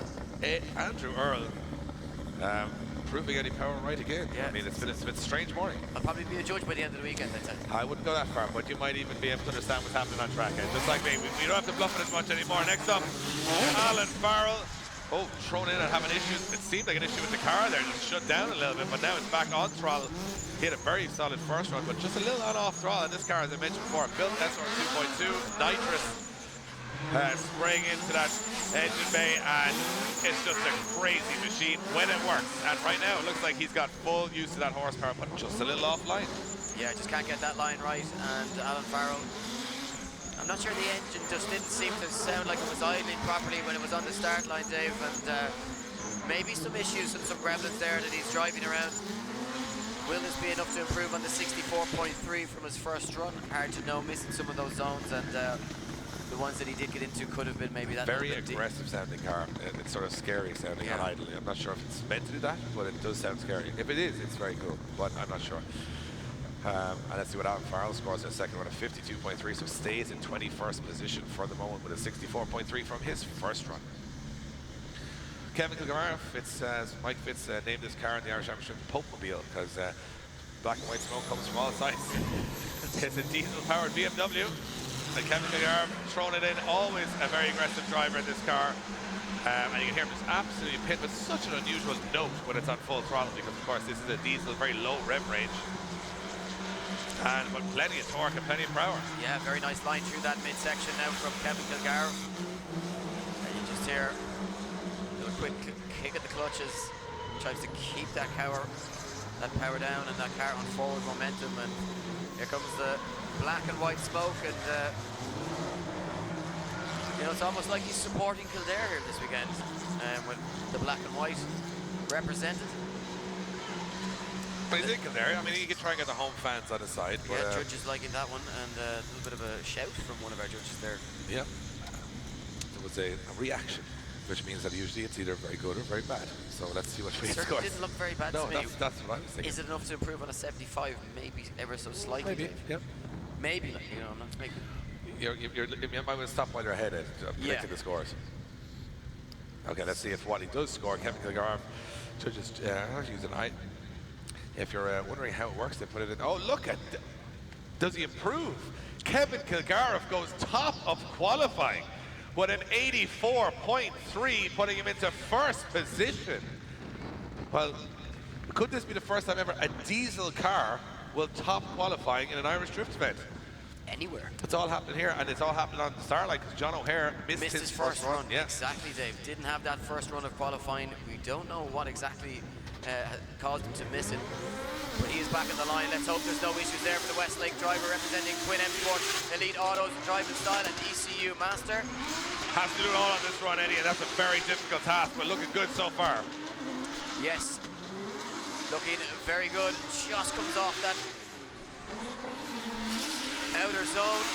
Gets it back online now, and John O'Hare, a man with buckets of talent, and when he produces it, he puts in some really big runs and very entertaining driver to watch. And also, more importantly, one of the nicest looking cars on the grid and coolest cars on the grid. This thing is just a work of art. Oh, just missing that outer zone, Eddie. But you know what? At one run here, John O'Hare's put a score on the board.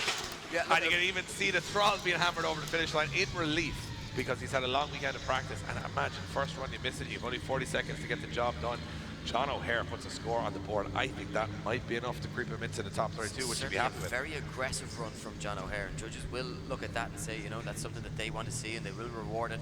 Aggressive for a man that only had one run. I mean, you would expect a cautious, tentative run, but he went in there crazy. 77.7 for John O'Hare, 13th position, well safe into the top 32 with just one run. Impressive stuff. Ross Kenny, another driver, I think, down the order a little bit here. Eddie's going to have to improve on his first run. It was a little sketchy. He's had a little talk with the team. Let's see if he can improve it on the second run. Yeah, managed a 50 is all on his first run, and just wasn't getting the car right to where it needed to be. Started off a little bit nicer though this time around. Can he keep it there though? Just again, Dave, same problems. Deviated from that line, not staying out wide enough, and his line just really big. affected by missing those clipping zones.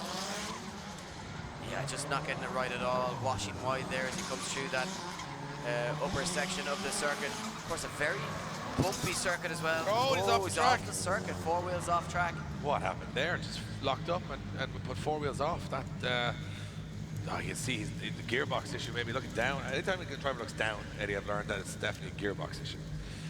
So that's the technical side of it for me.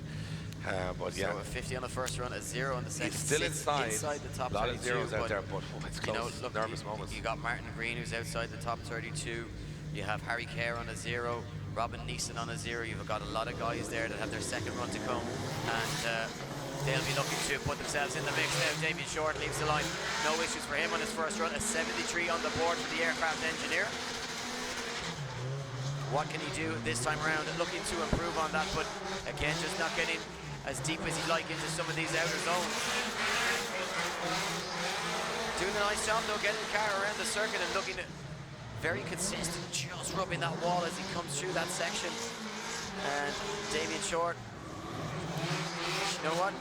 Looking confident out there, Dave. This is shaping up to be a really nice run. It's taken him a little while to gel to this new chassis, but right now looking like he's been in this for years.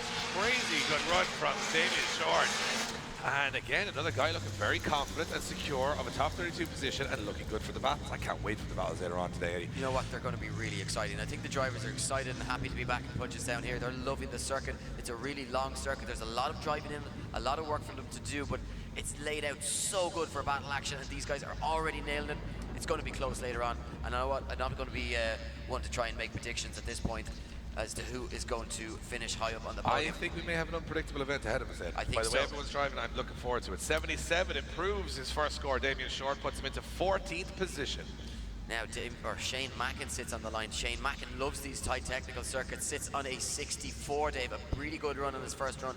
He's a mechanic at Tara Mines in County Meath, representing Tyre Hanger, THComponents.ie, and Chaos 13. Still rocking the SR20 340 brake horsepower. And Shane Mackin looking like a confident man here this weekend. You never know what Shane Mackin is going to show up, but certainly the one that can podium has shown up here this weekend. Can he get that? A lot of drivers missing this inner zone, Dave, just getting the line wrong and washing wide.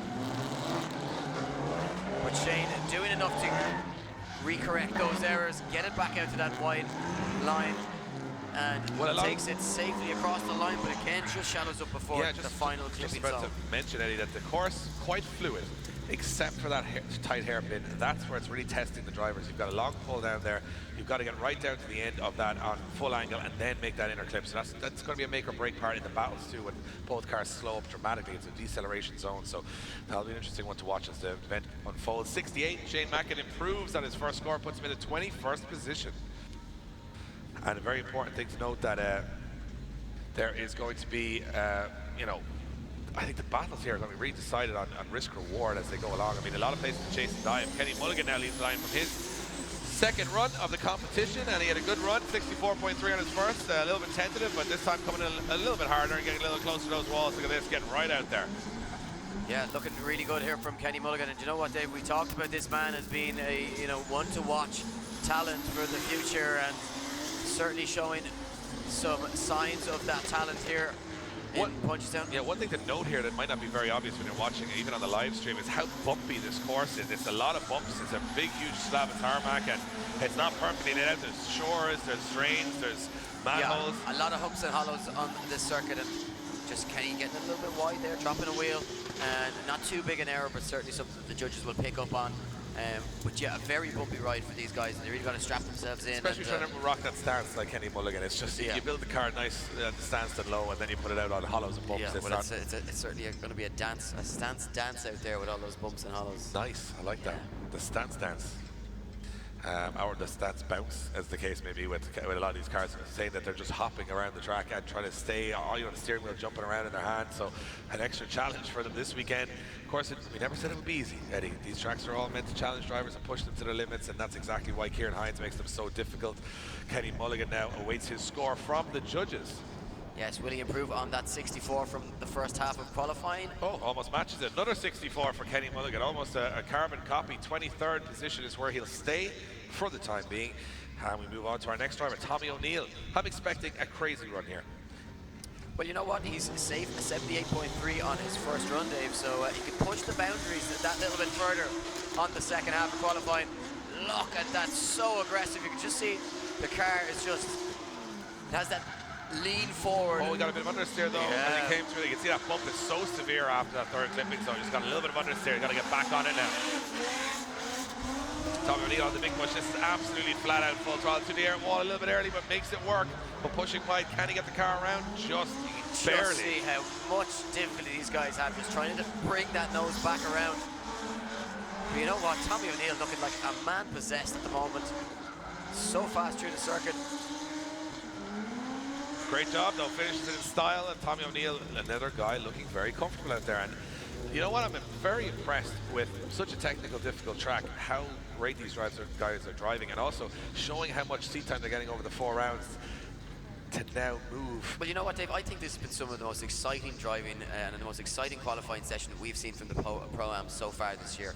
I think, you know, they've really come out, they know there's only 2 rounds left, and it's make or break for them. Well, I mean, look, how often are we going to be in Punchestown? You don't want to go away with a disappointing weekend. These guys started to dial it in. I think it's a real testament to how much practice they got yesterday as well. Look at how many top 5 drivers all sitting inside the 80s. I mean, that's crazy.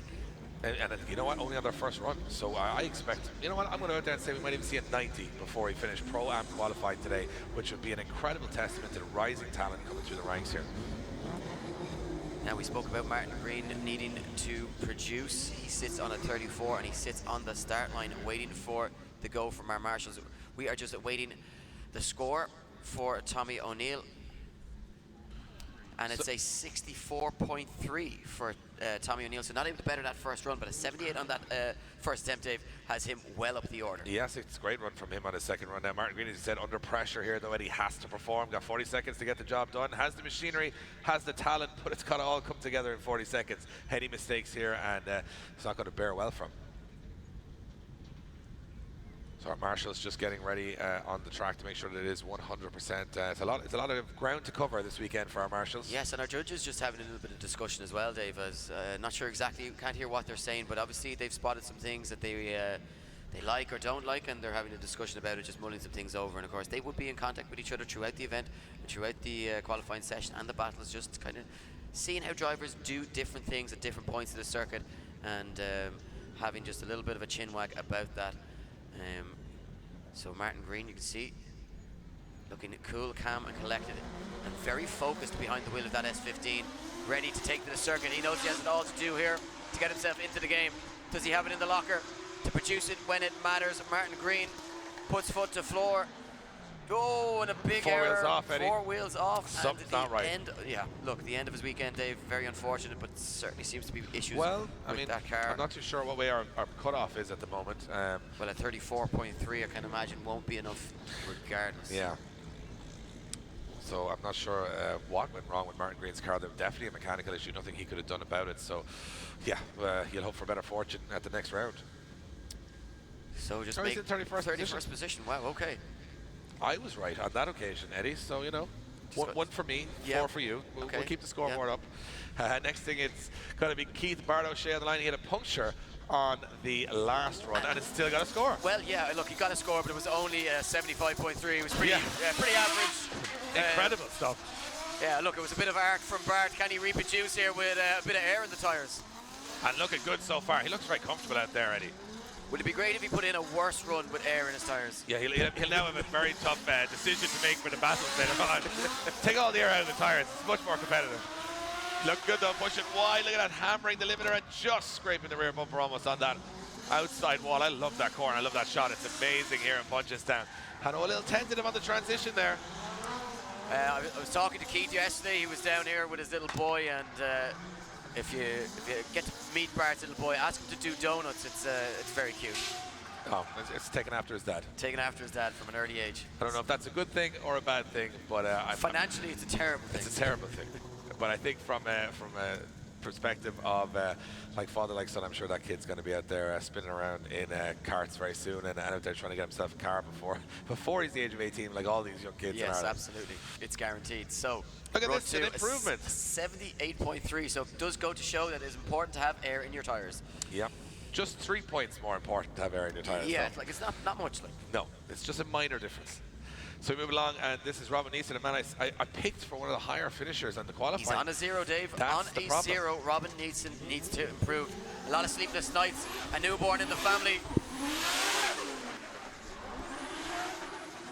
I met his little daughter over at BDC. They were over to watch in Driftland, enjoying it from the car.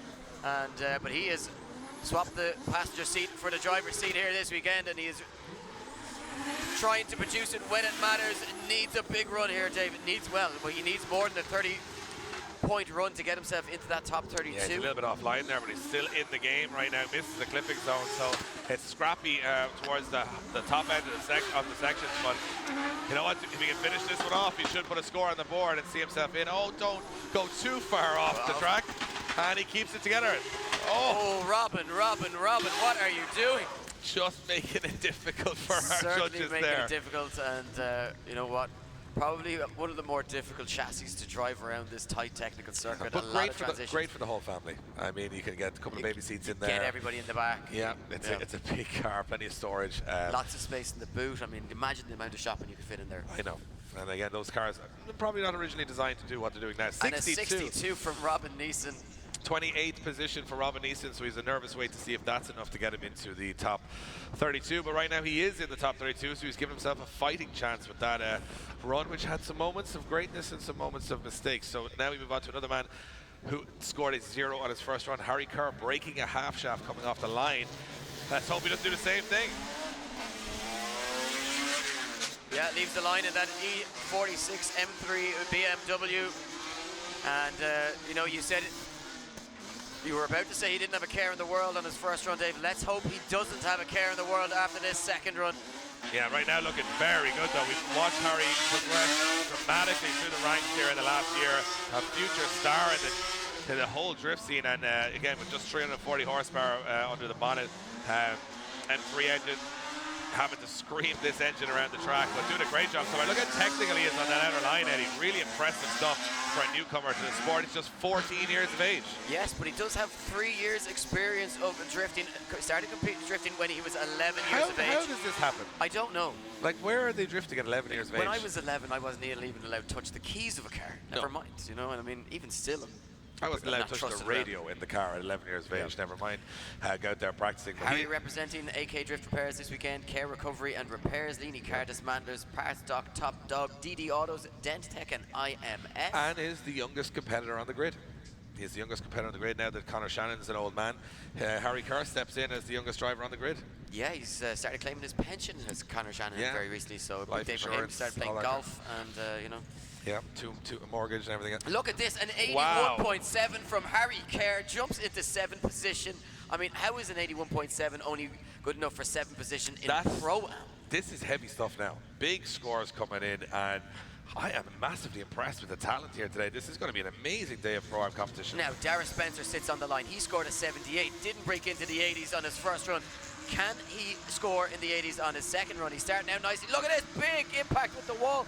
Or it looked as though it was going to be, just manages to just graze that rear spoiler off that wall, Dave. Inch perfect from Dara Spencer, and he's keeping this one going. This is very exciting. I promised I was going to try and save my voice today, but these guys are making it near impossible. Yeah, it just could have been a little wider there, but from my perspective, he's looking very strong. These BMWs look good out there. Yeah, looking really, really good. And you know what? I think I'm going to go and buy myself a E36 BMW and start competing. And yeah, but then you also need the talent as well, Eddie. That's the bit that you'd struggle on there. The car doesn't do it on its own. You know? I am naturally talented. You don't know. It could be. You could be. You have the potential. But the problem is when you start drifting, you lose the potential because the reality sets in. I could be the 5-foot version of James Dean. You wouldn't know. You could be twice the talent, half the size. And that's not an insult, Eddie, because everyone's half the size of James Dean. That's just how it is. And I took a selfie with him last week in Riga. It was just me and James' neck. Nothing but shoulder. Nothing but shoulder. Most recognizable shoulders in the game.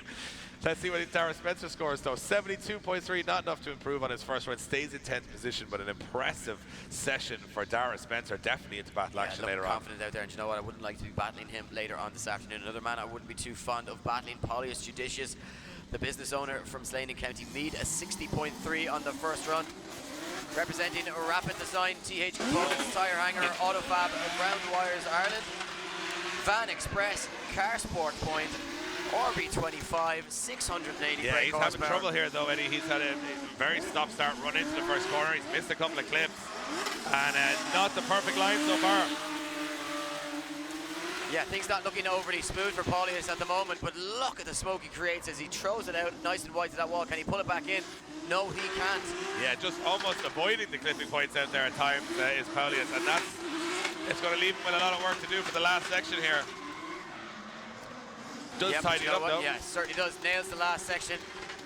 Just hammers that throttle, and that car is getting a beating. It's a new engine too, so you know when they say, run it in nice and easy for a while, just let it get up to speed. First couple of thousand Yeah, kilometers. just give it a run in. Paulius is like, oh, run in the top of third gear around the track. Yep, perfect, no problem. Let's see if he improves his score. And there was a couple of The errors only thing there. he's running that car into is the wall. Nice. Oh, Nice. yes. Yeah, wordplay, Ed, love it. Yeah. Let's see where he scores on the board. Can he improve on that 60.3? I like the run, a lot of impact. Did miss some of those zones, so yeah. 61.7, 30th position at the moment. And look at that, a 61 is in 30th. I mean, that's how high the scores are here. So we move it along to our next driver. It is Ryan Morton. He is from one of very few drivers, would you believe, in the Irish Strip Championship from Dublin. Very few drivers. Him and Andy Earl, I think, and very few others. And just trying to cool himself down there. And I drove past him one day when he was driving a bus. He looks a lot more at home behind the wheel of an R32 Skyline, I can tell you that much. And Ryan Morton, look, we don't often get to see it, or we haven't often got to see what Ryan Morton is capable of because of the mechanical greatness, but look at this. He is a phenomenal talent behind the wheel. And if this car holds up, Dave, he could be just the dark horse here. People won't always focus on him because he's down the grid a little bit at the moment, but definitely he knows the likes of our top two drivers. He knows Caldwell and he knows Scott so well. It's spinning out, but past the finish line, which doesn't matter. I think we attempted a 360 out of excitement, and then halfway through went, I don't think I can do 360s in qualifying, and just backed out. But you know what? We won't mention it. We just mentioned it. Damn. So Ryan Morton, that's going to be a big score. That was a huge run. I like the technicality. I like the smoothness. I thought he was very Matt Carter-esque at that point around the track, with that making that R32 look so comfortable and confident on circuit. Let's see if he's rewarded by the judges. Ryan Morton awaits his score. And from where I'm sitting right now, I'm seeing no score. But what do you think? What do you think? Oh, was one judge not dropping a score in yet? Yeah. Okay, I reckon that is better than a 78. Oh, 81.3 for Ryan Morton, puts him into 8th position. Nice call, Ed. Nice call. Just about better, but okay. Less than or greater to. Better is better, Okay, we won't get into technicalities. Next up, we have got Nigel Moody on the line. Nigel scoring a 63.7 on his first run. We'll probably want to jump that up a little bit. Yeah, he's going to have to call on the 5 years of experience that he has to... Good line so far. Yeah. Whoa, big angle. Whoa, and it looked as though he was almost close to washing wide there, but managed just to use every last bit of grip that he had in that car just to keep him within the confines of the circuit. And this is a really good run so far, Eddie. Very aggressive from Nigel Moody, and I don't think he was too happy with himself scoring a 63, and he's come back out here. Oh, just missed that outer zone. Just missed one of those outer zones. And another. And another one now. It was the tale of two halves. Perfect first half of the course. Missing a couple of zones on the second. It'll hurt him, but it was some good moments there. Yeah, finishes it nicely, but as you say, Dave, missing some of those clips will give the judges, the right to deduct some of his scores, and just Nigel Moody not getting fully comfortable on the circuit. That being said, one of the most difficult competitors when it comes to battles to try and outclass. So absolutely, a 65.3 is what he will manage, and Yeah, 22nd position is where it's an he will improvement, lie. but not a huge improvement. But he's still, I think, you know, he's probably safe enough there for battle action later on. Now, Mr. Dylan Garvey sits on the line ready for his second run. Topped qualifying after his first run, but that has been outdone since. Yeah, he's got to go for over an 84.3 here if he wants to top qualifying again and put himself in that commanding first position. And again, you know what? He looks so comfortable on that track. And you got to remember, this guy's not drifting. Oh, and just as I said it, the car starts to give trouble, and that's a misfire in that car. Yeah, car completely shuts down on him. And Dylan, I think maybe taking the option to stall up there and not compete. He knows he's got a great score on the board and not wanting to risk anything. Yeah, no going need wrong to in the push car. any further. So hopefully that's something simple for Dylan Garvey and him and the team. A great team that they have there, dealt with Paddock. So many guys just all helping each other out, and it's amazing what you can achieve when a lot of people with a common interest come together, and you see those guys constantly working on their cars together, transporting the cars, and you know, that dealt with intent to go over and check out all the cars. Some really impressive machinery there, and they are hoping for a big weekend here. As Dylan Garvey just has our marshal take a quick look under the car. We will report back to you if we hear any update on as to what may be the cause of Dylan Garvey's woes. So a very impressive 83.7, as we mentioned, for him on that first run in qualifying. That has since been taken down, so he's bumped down to third position. Two guys scoring 84s. But Dylan Garvey's certainly well in the mix and in the game if he can keep that car on track.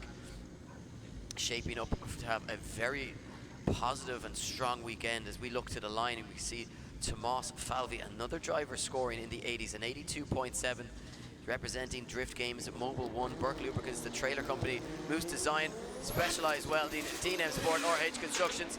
Can the happiest man in Irish drifting top qualifying Dave? That is the question.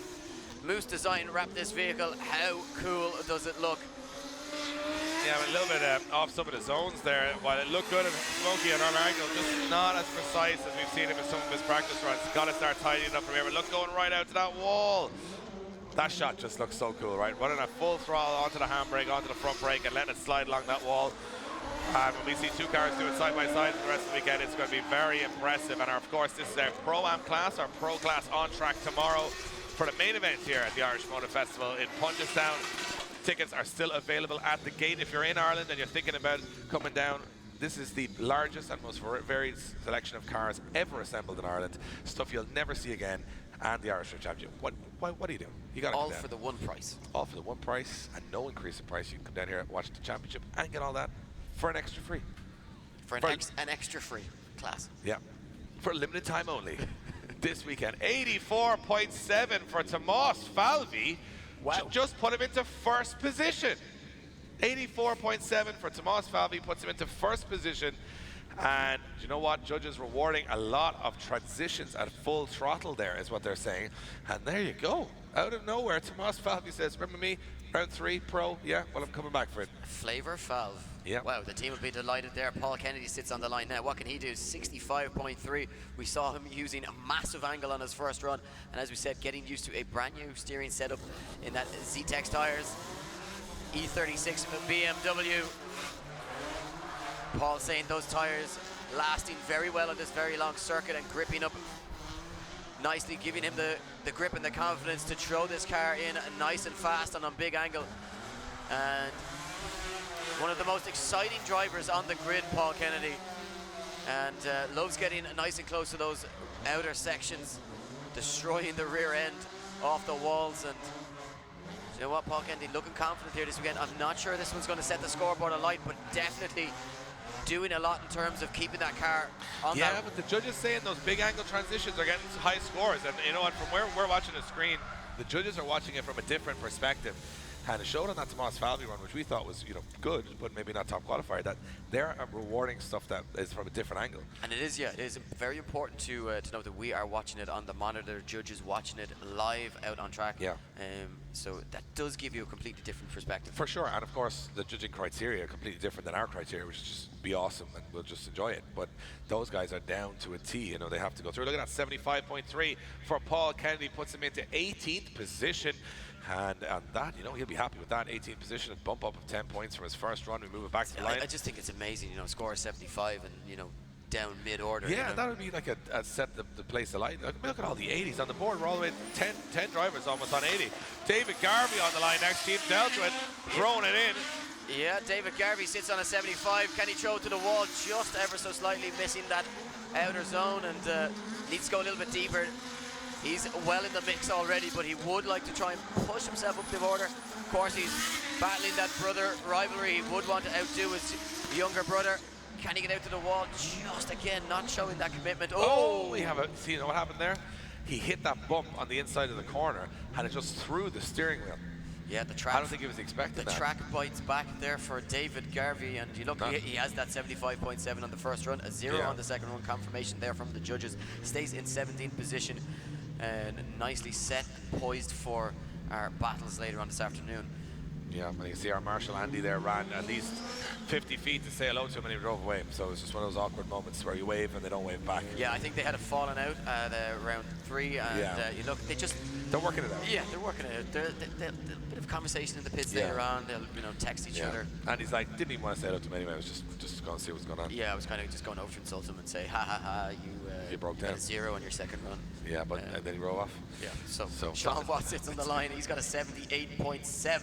Look how confident Sean Watt is. Wave it to the camera going, hey, I might go out here now and just put in the top qualifying run. If I'm bothered, I might just do it. Now, here we go for Sean Watt. Oh, it's back wide. It up, back it in. What a run from Sean Watt. He's going to do it again here, Eddie. He did it the last run. It's incredible to watch. The back end just folds in like it's made of paper. Here we go. Get ready for it. Perfect camera angle. Oh, there we go. Didn't need a boot lead anyway.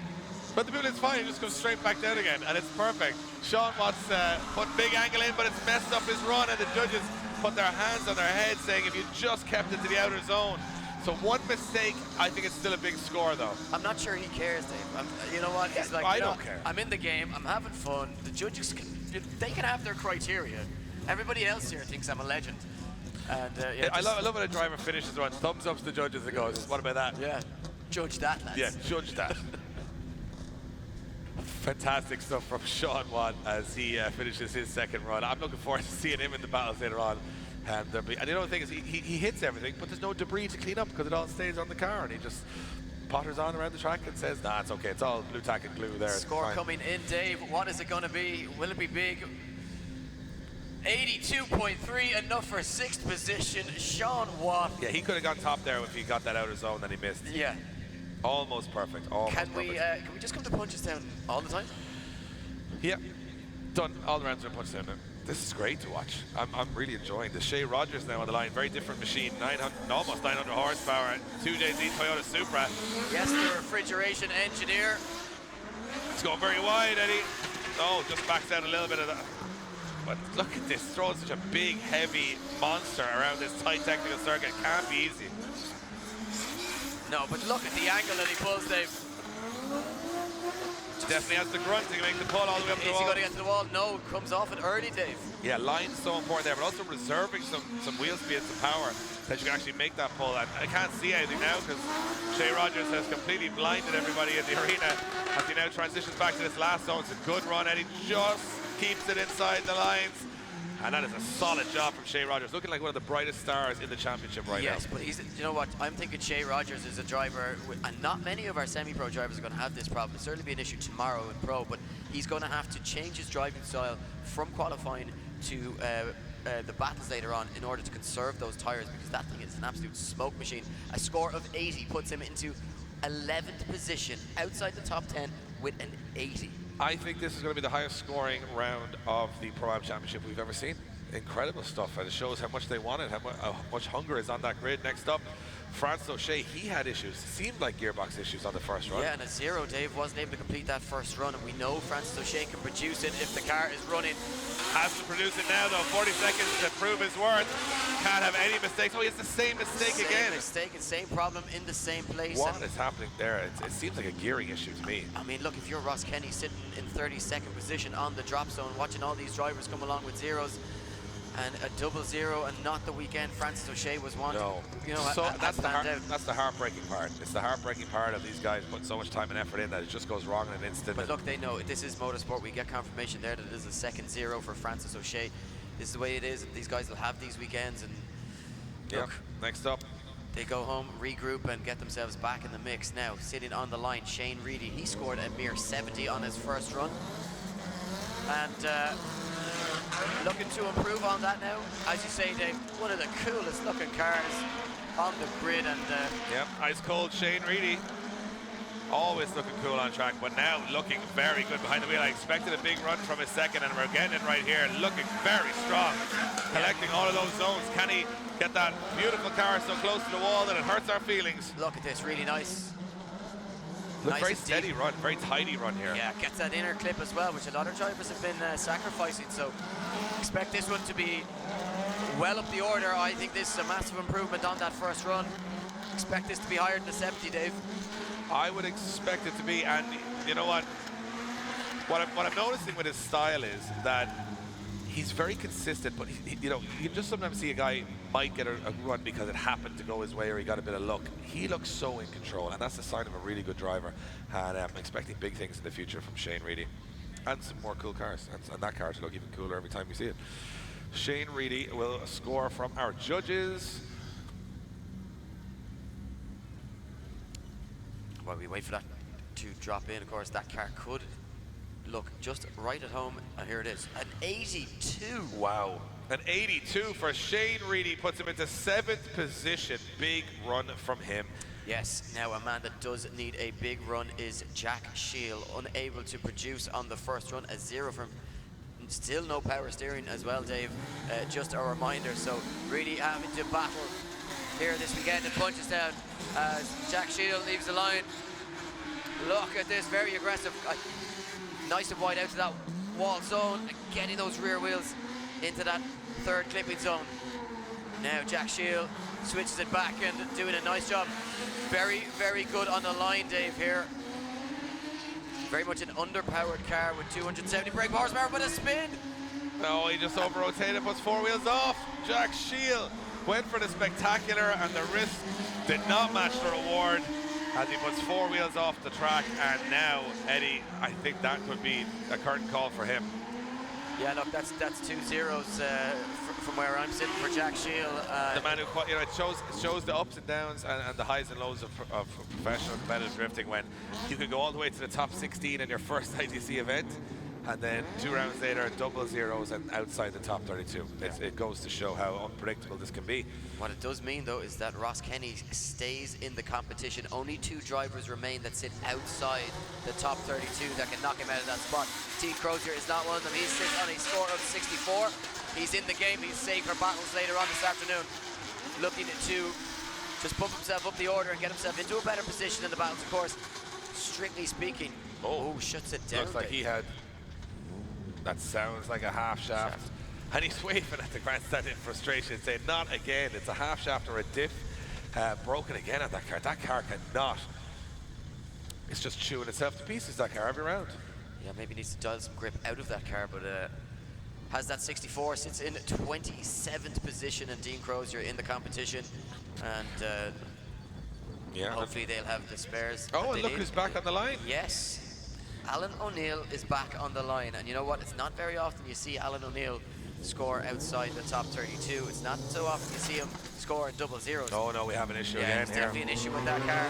He's trying to get it to go, but it's a bad misfire in that car. Just won't go at all, and bonnet off the car, so definitely an engine issue. We are not we know very little, Eddie, but what we do know is it shouldn't sound like that. So he just shuts it down, not to take any more risk on the engine, and just bring that back into the pits. And another driver who we expect to right up the order, having some bad luck, but not in driving ability. It seems to be mechanical issues. Yeah. Mechanical failure and mechanical problems there for Alan O'Neill. So same with Francis O'Shea, 0-0s. 2 very experienced guys going out of the order simply on mechanicals. It's heartbreaking to see. Now here he comes. Boise is on the line.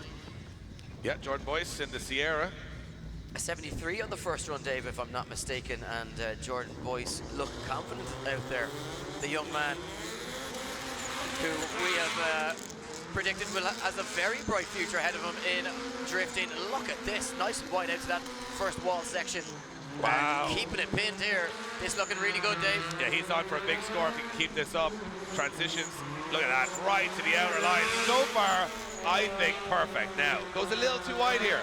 A little bit too wide, but he makes it work. Just makes it work, gets that inside clip. Gets that inner to clip as well. Looking good so far. For a new fan to the sport, pretty easy to see. If they're in those white boxes that are on the ground, that's a good sign. And he's collected all of them right now. This could be a challenger right up there at the top. Massive run from Jordan Boyce in the Sierra. Yes, giving the judges a little bit of thinking to do here, because this one, could this be the run that creeps into the 90s, Dave? You said you'd expected to see at least I one. would not be surprised. That was a big run. I mean, if I was judging, and of course I'm not, I would say that is a... What would you give us? What would I give that score? Yes. That to me would have been a 90 dead. A 90 dead, Yeah. okay. But I'm not judging, so that's not going to count. Jordan Boyce cannot celebrate my scoring because it makes no difference what I say. If he gets a 60 here from the judges now. Well, then we're going to, I mean, then it shows I know nothing. But I think that was as good a run. It's the high 80s, I would imagine, in the 80s anyway. He seemed to collect all the clipping points. It was fast, it was fluid, he was everywhere he needs to be. The judges can't hear me, just to note. Yeah. So, I mean, I can insult them, I can do anything here, and they cannot hear me. So here let's we go. see what he scores. Score coming through, Dave. An 82.7. So it shows I know absolutely nothing, and I'm just purely based on entertainment value. But an 82.7 is still a very good score, puts him into 6th position. We build them up, the judges knock them down. That's the way. We're the nice people in drifting, and the judges are just horrible. They just criticize everything, judge everybody. Here we go, Andy Keys on the line next. Yeah, the cheek of them doing their job. Anyway, Andy Keys, he sits on a 79, unable to break into the 80s on his first run.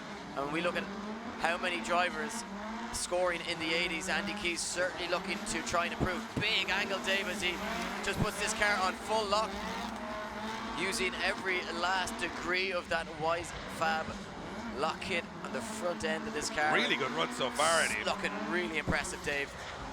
Notably getting that inner zone, keeps it wide out to those outer sections, using every inch of the circuit. Side to side, puts on big angle once again as he comes through the final section and over the line. Yeah, that's 104 for me, Ed. 104. Exactly. 104 dead. 104 dead. No more, though. No more. No more. Not 104.2, no? No. Okay. I wouldn't even chance. So Andy Keys looking to improve on that 79. From where I'm sitting, it was a certain You know improvement. what? I was thinking about the last score that I was making predictions, and then in that run I stopped looking at the monitor and looked at the actual track in front of us, and it does look very different on that inside clip from where you see it on the monitor, just from the angle. It's actually the opposite angle. And the guys I thought were dropping into that inside clip were actually missing it. So I'm not saying I was wrong by any means, I was just misinformed. Mistaken. I was misinformed by the screens. Here we go. An 82.3 for Andy Keys puts him into 7th position, and the scores are incredible for Pro-Am competition today. The pros are they're standing back there sweating, going, we got to follow this tomorrow. Lee McFadden is our next driver, and he had the perfect No, run. it wasn't a great run from Lee McFadden. A 56 Davis ball he managed to score, and you know what? When you see the way the scores are creeping in, it's a bad sign for Lee McFadden here, unless he can pull something, you know, more substantial out on this second run and show that he's gelling with the circuit, because He's a lot of going for guys it, though. looking confident. Certainly looking very fast here. And a much more aggressive run this time around from Lee McFadden as he takes it out to the wall nicely and slows that car down through that tricky section, doing a nice job taking in that inner clipping zone. Certainly Lee McFadden looking much improved this time around, Dave. Well, he also looks good because the car, funny enough with this car, right, all of the combination of what's on this car should not work together, but it looks so cool. And the flames, the orange, the chrome, and his driving style matching it. Very cool competitor. Great to see him in the championship this year. Let's hope he's creeped up the order here. I'd like to see him in battle action. Definitely high 70s would we be expecting a score of for We Lee shouldn't McFadden. guess anymore, though. This is a game we've been No. losing very badly. There you go, 80.7 for Lee McFadden into 13th position. And he'd be very happy with that after a sort of a mismatched first run to score an 80. Yeah, that's job done in qualifying. Now, a man that really needs to get it done to keep his championship hopes alive. Graham Holden sits in 4th position in the championship. Sits on a 0 after his first run in qualifying. in a borrowed car from Philly Suffolk. There you Graham have it. Holden needs to get it done. The only man that can knock Ross Kenny out of the top 32 needs to produce here.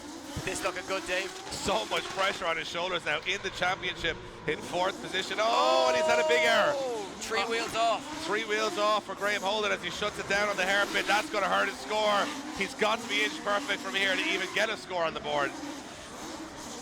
Not easy in a borrowed car, No, it is not. but gets that car off the line now. It looked from watching on the screen that was no more than 3 wheels off circuit, meaning a score Will be scored, will be scored. as the technical term is. Yep. Do you reckon they replaced the panel on that car at one point? Different colours of paint. Saw it there. Yeah. Nothing gets past me yet. No, I was thinking the same thing, Dave. Just didn't want to point it out. Wouldn't be one to insult lads' cars, you know. Oh, why? Because yeah, you're just well. I don't have a drift car. That's true. Who am I to point fingers? Okay, let's see what he scores at 50. Oh, look at this! 57.7 for Graham Holden. Puts him into 32nd position. Just creeps in our 4th place in the championship. Just fingertips inside the top 32. Just about gets in, yeah, and that of course means the end of Ross Kenny's weekend. Now Neil Dunn applauding himself on the line. Here he goes, scored at 83.3. Can he top qualifying? Can he break into the 90s? Nice job from Neil Dunn so far, Dave. Yeah, they were up till 3 o'clock in the morning. The guys from MDT Tuning putting a clutch into this car actually after he decimated one yesterday in practice with this aggressive driving style he has, but it's working for him here in qualifying. Now, can he take it out to the wall? He certainly can. Nice into that outer zone, and next to tuck around, getting a wheel into that inner clipping zone. You know what? Neil Dunn looks like he's just a totally new driver this year, David. So confident, happy with the car. Loves the way the car is set up. He said that he finally has this car driving the way he wants it, and well, you know what? Certainly looks as though he is a good match for the vehicle.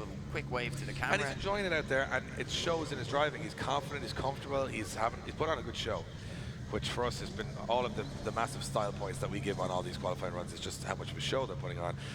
Unfortunately for the judges, they can't be swayed by opinion, which we can, but they have to put it on criteria. So let's see what he scored on his 2nd run. Neil Dunn, he is 3rd place in the championship right now. And will he stay in the hunt for that championship trophy? 84 on the board for Neil Dunn. It's 4th position. Yeah, and look, Neil Dunn really looking for a strong finish this weekend. If he can get himself back on the podium, I think it will make a big difference to his There's a lot of pro drivers there that'd be happy with these scores. At least Scott, look at him, comfortable, thumbs up. Yeah. In a borrowed car, he gets the 2nd run. He's currently in 3rd in the standings in qualifying and coming in even harder again. Yeah, look, it's just, you know, no real pressure here at the moment. He's already in the game. And look, getting extra mileage in this car, getting used to it. We know this is a very capable car. We know Scott's a very capable driver. And right now, he is tearing up this Punchestown circuit. Could be a little bit deeper in some of the zones if we were to be and he makes critical. an error there on a gear change and misses the inner clip completely. Just fell away from him there as he came to the hairpin. It shows that's a make or break corner, Eddie, and it's sort of broken Lee Scott's run here. Excellent everywhere else, but that was an error. Which means a good run, but maybe not enough to top his first score. Just like he got a bit of understeer or was changing gears and just had a moment. I mean, again, look, it's a brand new car to him, so the nuances of that car are going to be, he's going to be figuring them out pretty quick throughout the rest of the day. But Kevin Quinn has probably gone to a bar somewhere in Naas and said, I'm not even turning on the live stream because I don't want to see this guy out there hammering the machine. 3rd position is where Lee Scott stays with an 84.3. And yeah, it's going to be a long day for Kevin Quinn watching this guy in the battle action later on, but he's still in the championship hunt against his rival, which is of course our last qualifier here, Ryan Cow. Look at the pump up he's given himself there in the car. He's going out there for top spot. That's exactly what he's thinking right now. Yeah, he's the only man that can out qualify Tomas Foudy. He needs better than 84.7 if he's going to do it. Look at this, flat on the front brakes as he comes through that first section, Dave, and just keeping it pinned here as he pedals the throttle nicely, throws it into that outer section as he comes down towards the 2nd wall zone. Look at this perfect camera angle once again, and Ryan Caldwell looking really strong here. Is it enough though? Is it enough to beat an 84.7? I'm not so sure. Judges will have their own opinion on that one. Ladies and gentlemen, make some noise for your championship leader, Ryan Caldwell. Crosses the line, rounds out our qualifying, and Ryan Caldwell, I'm not sure if that's going to go top, but certainly going to be up there. We have the most insane qualifying session. Guys, hit him with a round of applause as he gets out of his car. Just waiting on that one final score. Okay, that is going to conclude our qualifying session, and one more score left to drop in. It's an 81.3 from Ryan Caldwell, puts him into 12th position. Well, that means we are finished our qualifying for the Pro-Am class. 32 drivers have been selected, and it means that we are going to be back for action at half 2. So at half 2, which is in about an hour's time, we're going to give the pros an hour's practice, which you guys in attendance can watch the big dogs go out there and lay down some smoke and see how they're getting on and pick your winners for tomorrow, which is a great little fun game to play in practice on a Saturday. But for the guys in the Pro-Am, 32 drivers remain. We go to top 32 action at half 2. Until then, for you guys online and you guys in attendance, for everyone here in the tower, we'll see you at half 2 for all of the battle action from round 4 of the Irish Drift Championship, presented by Link Engine Management here in Punchestown Racecourse. We'll see you then.